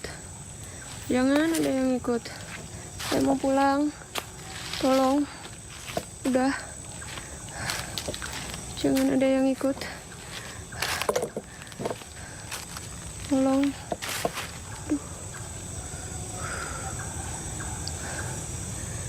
Aduh, ya Allah. Ini udah bener-bener gak fokus nih jalan nih. Back at the small hut near the edge of the forest, Debbie finally allowed herself a moment to breathe. Visibly shaken and emotionally drained, she made the decision to spend the rest of the night indoors, away from the overwhelming presence she had felt in the woods. In her closing remarks, she thanked her viewers, but admitted she was at a loss for words. What had started as a personal challenge, a test of bravery, had turned into a deeply unsettling ordeal she wouldn't soon forget. Her honesty throughout the video, from cautious determination to quiet, escalating fear, struck a chord with viewers. There were no over-the-top reactions, no forced drama, just raw human vulnerability. Debbie's calm but genuine dread gave a sobering weight to the legends of Hutan Pesugian. The tension of the environment, the unexplained sounds, and the deep-rooted cultural fear of spirits came together to create an experience that felt undeniably real and terrifying in its simplicity. Oke, teman-teman. Luar biasa banget, dan ini saya udah lagi jalan untuk ke warung, teman-teman. Kayaknya saya mau tidur di warung aja, teman-teman. Karena udah bener-bener nggak sanggup banget. Luar biasa terornya. Ya udah, ketemu saya pada saat di warung ya, teman-teman. Biar saya fokus jalannya, biar bisa cepet. Oke, mantap. Oke, teman-teman, alhamdulillah saya udah di warung dan kayaknya saya mau lanjut tidur di sini aja, teman-teman. Udah, saya nggak bisa berkata apa-apa lagi, teman-teman. Terima kasih banyak supportnya, selalu nungguin video saya, teman-teman, dan semoga teman-teman sehat-sehat selalu ya. Amin.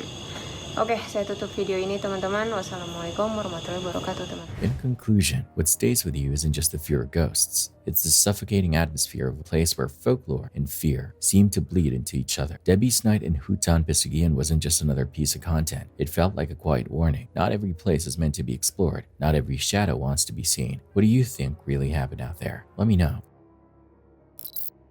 In June 2019, paranormal YouTuber Lou Rock set out on a solo challenge that led him deep into a place marked by tragedy. The location was a wooded stretch off Fox Road in Massachusetts, a site locals knew for one chilling reason. Nearly 30 years earlier, a teenage girl named Tammy Lind had vanished there. Her remains were eventually discovered in those same woods, but her case remains unsolved to this day. Lou's plan was simple: spend 30 minutes alone in the area with just a flashlight, a spirit box, and a camera to capture any paranormal activity. But by the time his challenge was over, he wasn't just fleeing from the unknown, he was running from something terrifyingly real. What is up, guys? It is your boy Lou Rock, and I'm about to do something totally crazy. I'm here on Fox Road. You can see it right here. I'm here on Fox Road, and I am going to do a 30-minute challenge by myself in these woods. It's totally crazy. Every time I've come here with people, I've been scared out of my mind. So to do this all by myself is totally crazy. I got no weapons on me, no way to defend myself other than my hands. This is pretty stupid, but we're gonna do this. Here we go, guys. Here we go, Fox Road.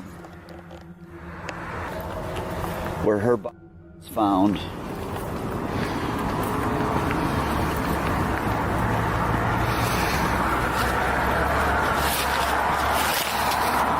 Oh, wow.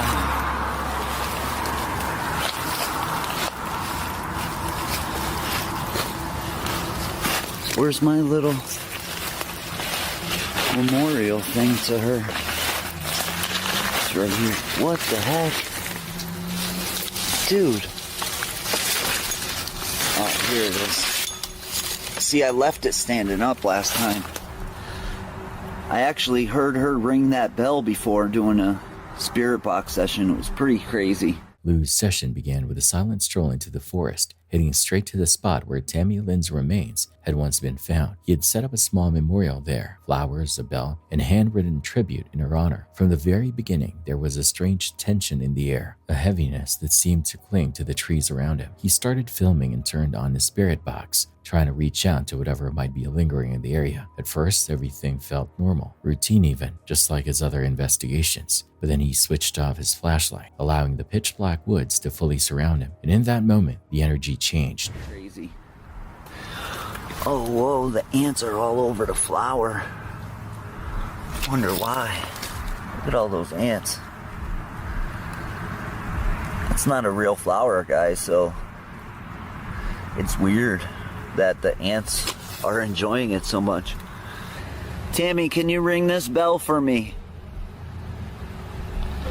I'm gonna turn off the lights, guys. Whoa, whoa!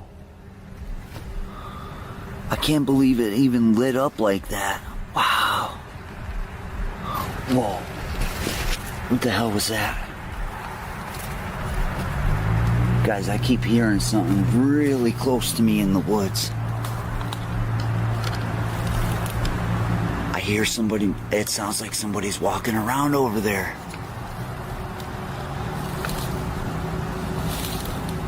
What the hell is that?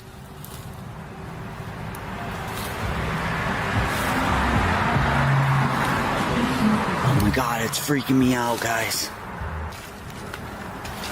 I'm gonna head over to the path where, like a lot of kids, that's actually where the jogger was jogging when he found her body. Lou chalked it up to small animals, twigs snapping, brush rustling, the usual sounds of the woods. But something felt off. The movements were too steady, too heavy, too intentional to dismiss. The footsteps weren't random. They were circling him. Still trying to hold his ground, he switched the spirit box back on and began asking questions. Almost immediately, it responded. Names, flipped phrases, bursts of static that quickly turned sharper, louder, and more aggressive. The atmosphere thickened. The energy in the air grew heavier by the second. Whatever was out there wasn't retreating. The sounds were only getting closer. Overgrown. Guys, this is the area that I caught one of the best catches in my whole YouTube career. I caught a shadow figure in the daytime. Like right over there is where I was hearing, it sounded like somebody else was walking in the woods right when I was looking at the little shrine that I left her. I'm gonna pull out the spirit box, so just give me 1 second. I'll be right back. All right, guys. Guys, I go into my bag and my box was already turned on. That's crazy. All right, we're gonna sit right here.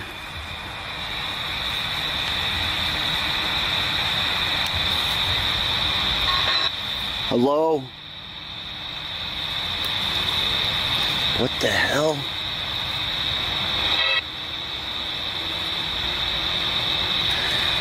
Tammy. Guys, I keep freaking hearing something walking over there. Hello?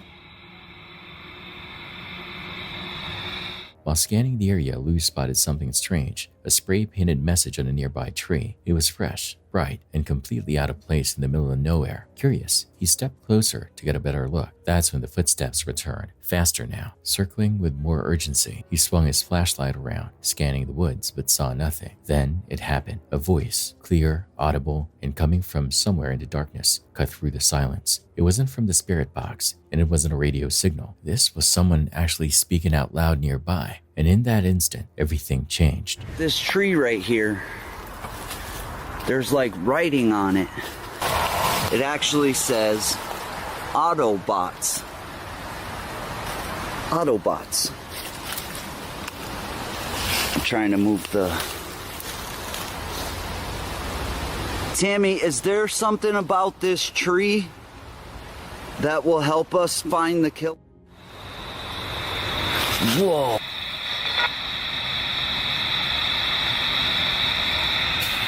What the hell was that? Guys, I don't know what the hell is going on. Whoa!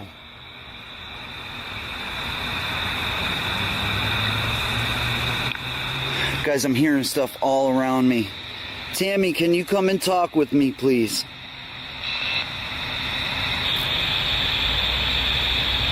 Guys, I'm hearing something over there in the woods.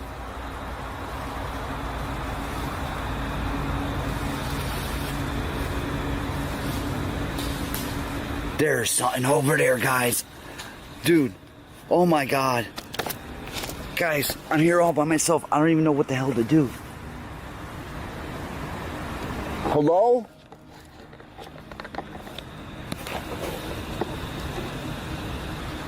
In that moment, Lou realized he might not be dealing with something paranormal at all. Someone was actually out there, hiding just beyond the edge of his flashlight's reach. His instincts kicked in. He began to slowly back away, trying to stay calm, trying not to make a sound. Then a sharp crack shattered the silence. A gunshot. Lou froze. Seconds later, another rang out. He didn't know if the shots were meant to scare him, threaten him, or something far more dangerous. Whatever this was, it was no longer just eerie. The threat was real and getting closer.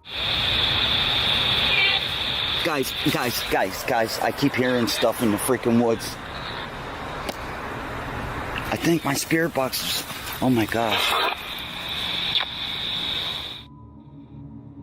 Hello? Tammy, say the names of the people that were with you. What the heck? Whoa, whoa, whoa! Guys, it sounded like something was running right behind me right there. Are you okay? It said I'll be okay.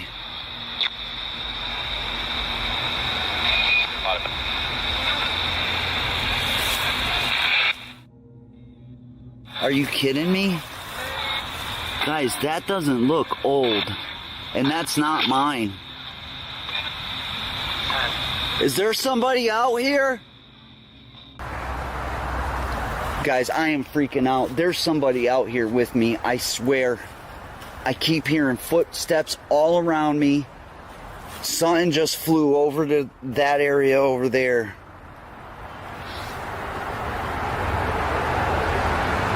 Hello? What the was that? As Lou tried to make his way out of the woods, he spotted something that made his blood run cold. A human silhouette, standing still, watching. He called out, hoping to scare them off or at least get a response, but the figure stayed silent and moved closer. Panic surged through him. He scrambled to gather his gear, hands trembling so badly he bent the antenna on the spirit box. Still filming, still trying to document everything, the camera now captured something very different. Raw fear. This wasn't an investigation anymore. Lou was trying to escape, but even as he reached the edge of the woods, the danger didn't let up. Parked along the road was a car with its headlights off, just sitting there. He couldn't see who was inside. Then eerily, children's voices echoed nearby, laughing, shouting, followed by a sudden piercing gunshot. I don't know what to do. I just heard a girl. I just heard a girl.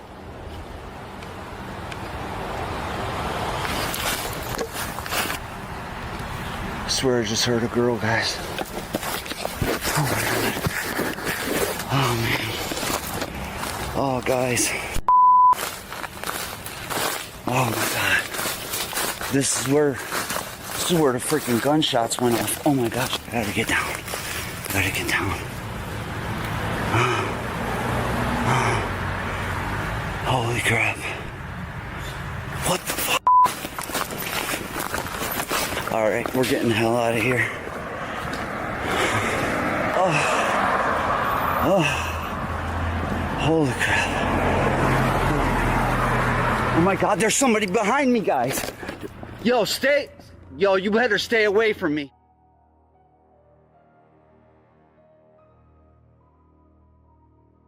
Behind me, guys. Yo, you better stay away from me. Lou never looked back. He later spoke of the overwhelming sense that something or someone was watching him from the trees. He'd heard voices in the dark, and at one point, what sounded like a young girl quietly crying. The spirit box had whispered names, some linked to Tammy Lynn, but none of that mattered anymore. In that moment, the ghost hunt was over. Survival was the only goal, because if someone had truly been out there, tracking his every move, firing off warning shots, silently observing from the shadows, then this place wasn't just haunted, it was a trap, and without realizing it, Lou had stepped right into it. Uploaded on May 18th, 2025, this next video comes from the YouTube channel Love Sundays, hosted by a solo British van lifer known for his laid-back but practical style. His content usually centers on stealth camping, simple cooking inside his self-built camper van, and exploring the lesser-seen corners of the UK countryside. But what began as another charming, low-key overnight adventure quickly took a turn for the unsettling. The plan was straightforward: spend the afternoon paddleboarding along a quiet stretch of river, then park up near the scenic Pandora Inn, cook dinner in the van, and enjoy a peaceful solo evening. After checking with the pub staff and confirming he could leave his van in the lot as long as he came back for a drink, he headed down to the water. I've just got the paddleboard strapped in up there. And my sort of plan for this trip, because the last couple of weeks I've not really spent a great deal of time in the van sort of enjoying it, is I figured I'd come down here, I'd go for a quick paddleboard out in the estuary there, and then I'm just gonna find somewhere to park up, cook dinner in the van, and just enjoy this space. I have to step on this.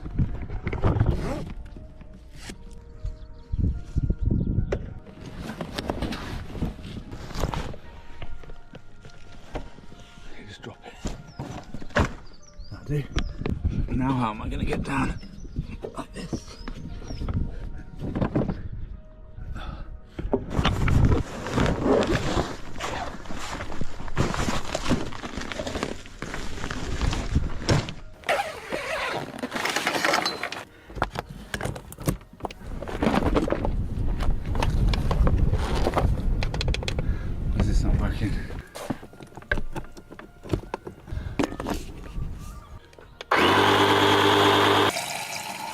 Been learning from my mistakes, and I am putting on sun cream today. I got way too burnt on that boat last week. But the funny thing is, I actually put sun cream on last week, but just once in the morning, and that was it. Water shades. There we go.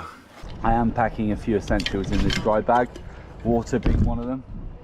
My phone, just in case I drift out to sea, and the van keys as well. So I'm strapping the water to the outside just so that it doesn't leak onto everything that's inside.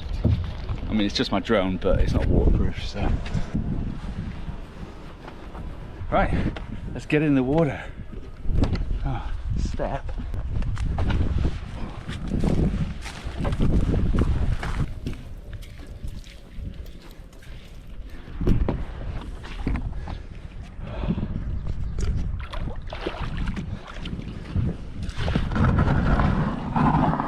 Subsequently, he goes back to the van, prepares food, and starts getting comfortable for the evening. Gonna use the grill one tonight.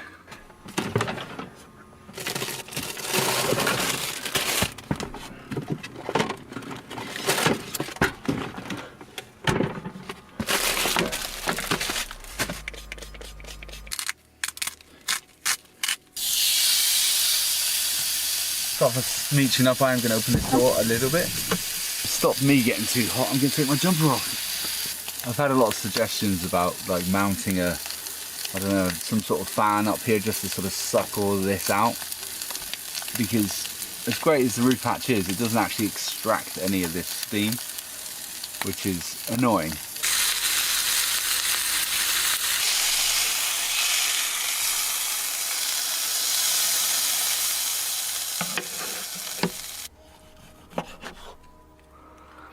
I may have overcooked my steak. Yeah, never mind. It's crispy though. That's all that matters, right? So my non-alcoholic drink for this evening is Pepsi Max. And I'm gonna enjoy this steak sandwich with a little bit of mustard. Considering I overcooked the steak, really good. I made another one. I mean, it was good, it just didn't really touch the sides. Oh, that was delicious. I've just got to tidy up now.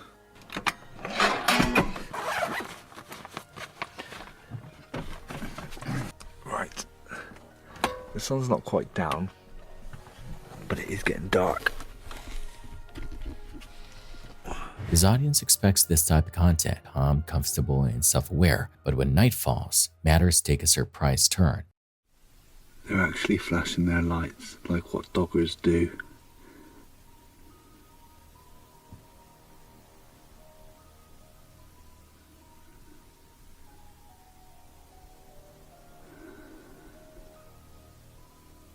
Right, I gotta see this. It's literally way too dark out there for me to be sticking my camera out there with, well, the light of the screen on's just illuminating me too much, so all I can hear is doors shutting now. They've started their engine.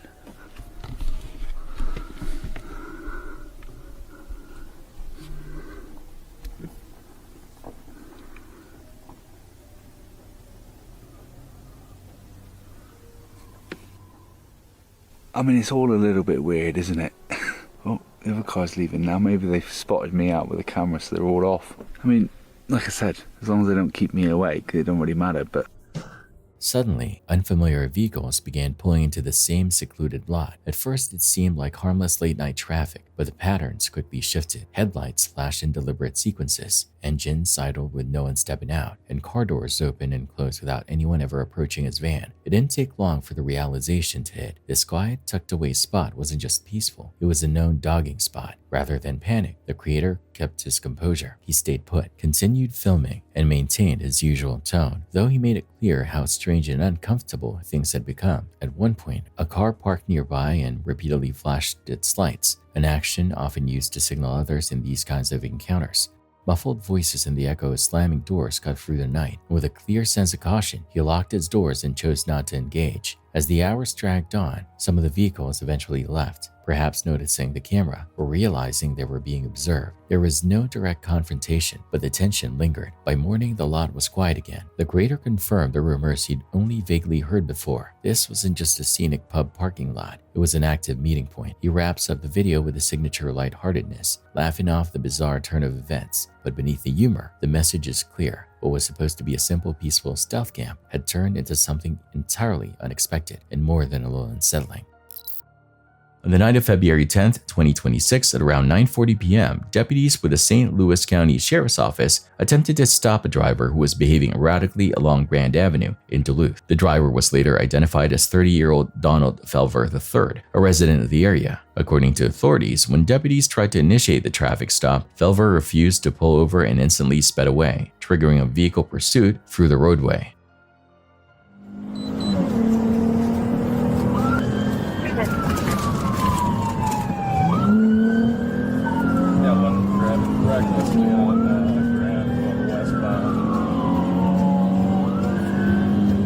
Cross Street? Going on I-35, driving at the wrong lane. Speed. 10-4, are you pursuing?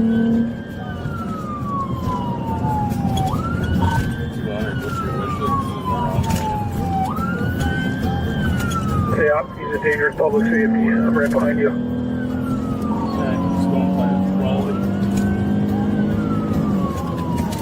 Good morning. Did you say you were getting on I-35 though? I just turned up. Going by some 69. Plate's gonna be Sam, Mary George, 542. We're going through an alley going.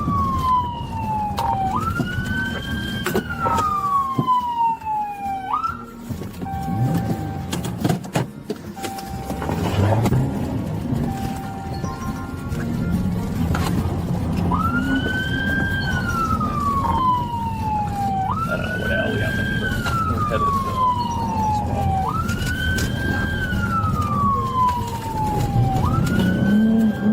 Eastbound in the alley. westbound 7th Avenue West.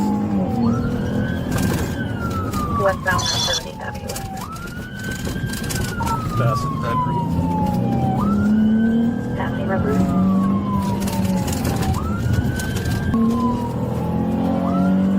1040 or westbound. Sorry, westbound. It's going past South 7th Avenue West. 72nd Avenue and westbound.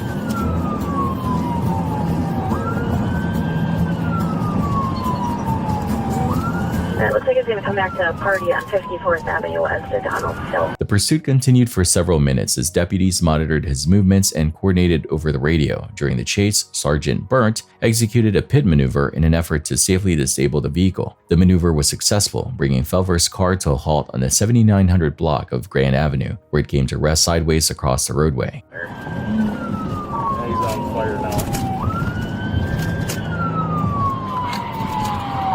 Feel like it's a successful pit. 10-4, pitting it. With the vehicle stopped, Sergeant Burnt and Deputy Sobchak exited their patrol units and began approaching on foot. As they moved closer, they issued repeated verbal commands, instructing Felver to show his hands and comply. Instead of responding to those commands, gunfire suddenly erupted from inside the vehicle, with shots fired in the direction of the deputies.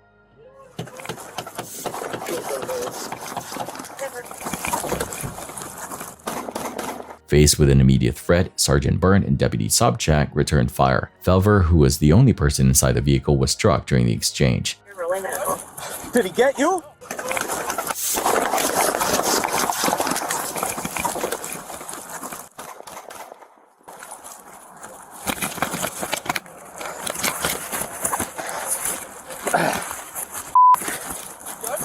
Did he get you? I don't know if I'm hit. Tell him shots fired, dude. That's fired. Hold the channel. I don't know if I'm hit, Josh. I don't know if I'm hit. Get out. Once the scene was secured, deputies moved in and attempted to assess his condition, but he was pronounced deceased at the scene. No deputies were injured during the incident. Investigators later recovered a handgun from inside Felver's vehicle along with multiple spent shell casings, confirming that shots had been fired from within the car before deputies returned fire. The case is being reviewed according to standard procedures for officer-involved shootings at the time of this upload. Show us your hands! Show us your hands! And squad's on the traffic stop. Do we need medical to stage at all? Yeah, 10-4, have him stage for now. Are you good, Matt? Check yourself. Go check. This video is crazy, disturbing, and downright scary from the jump. Observe.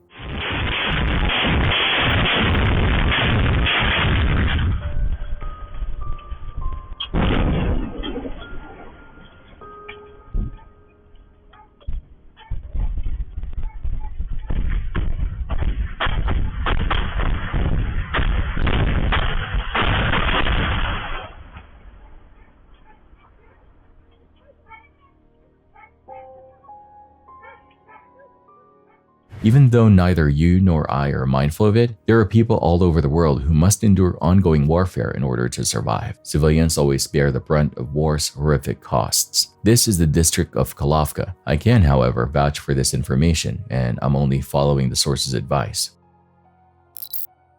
Here we have more body cam footage, this time on a horse. Check out the craziness that transpires here.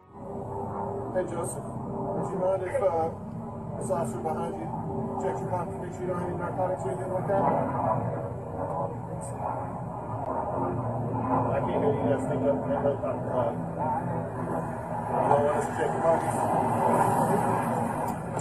That's cool. I have a narcotic smelling horse right here. Alright, stop.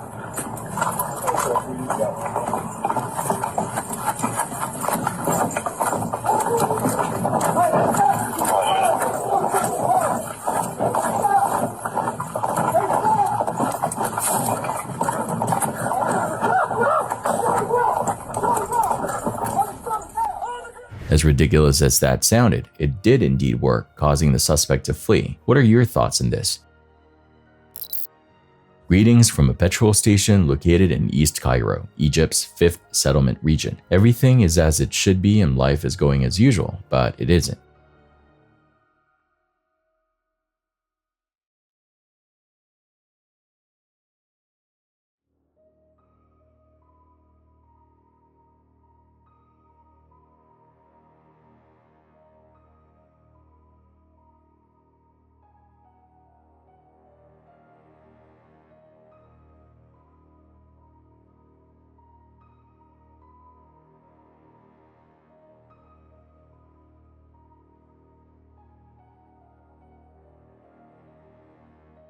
You see, excavation work was being done at a neighboring building site, which seems to have disturbed the soil and caused a collapse. The depth was almost 15 meters, or nearly 50 feet. There were no reports of injuries after 2 stores were totally absorbed.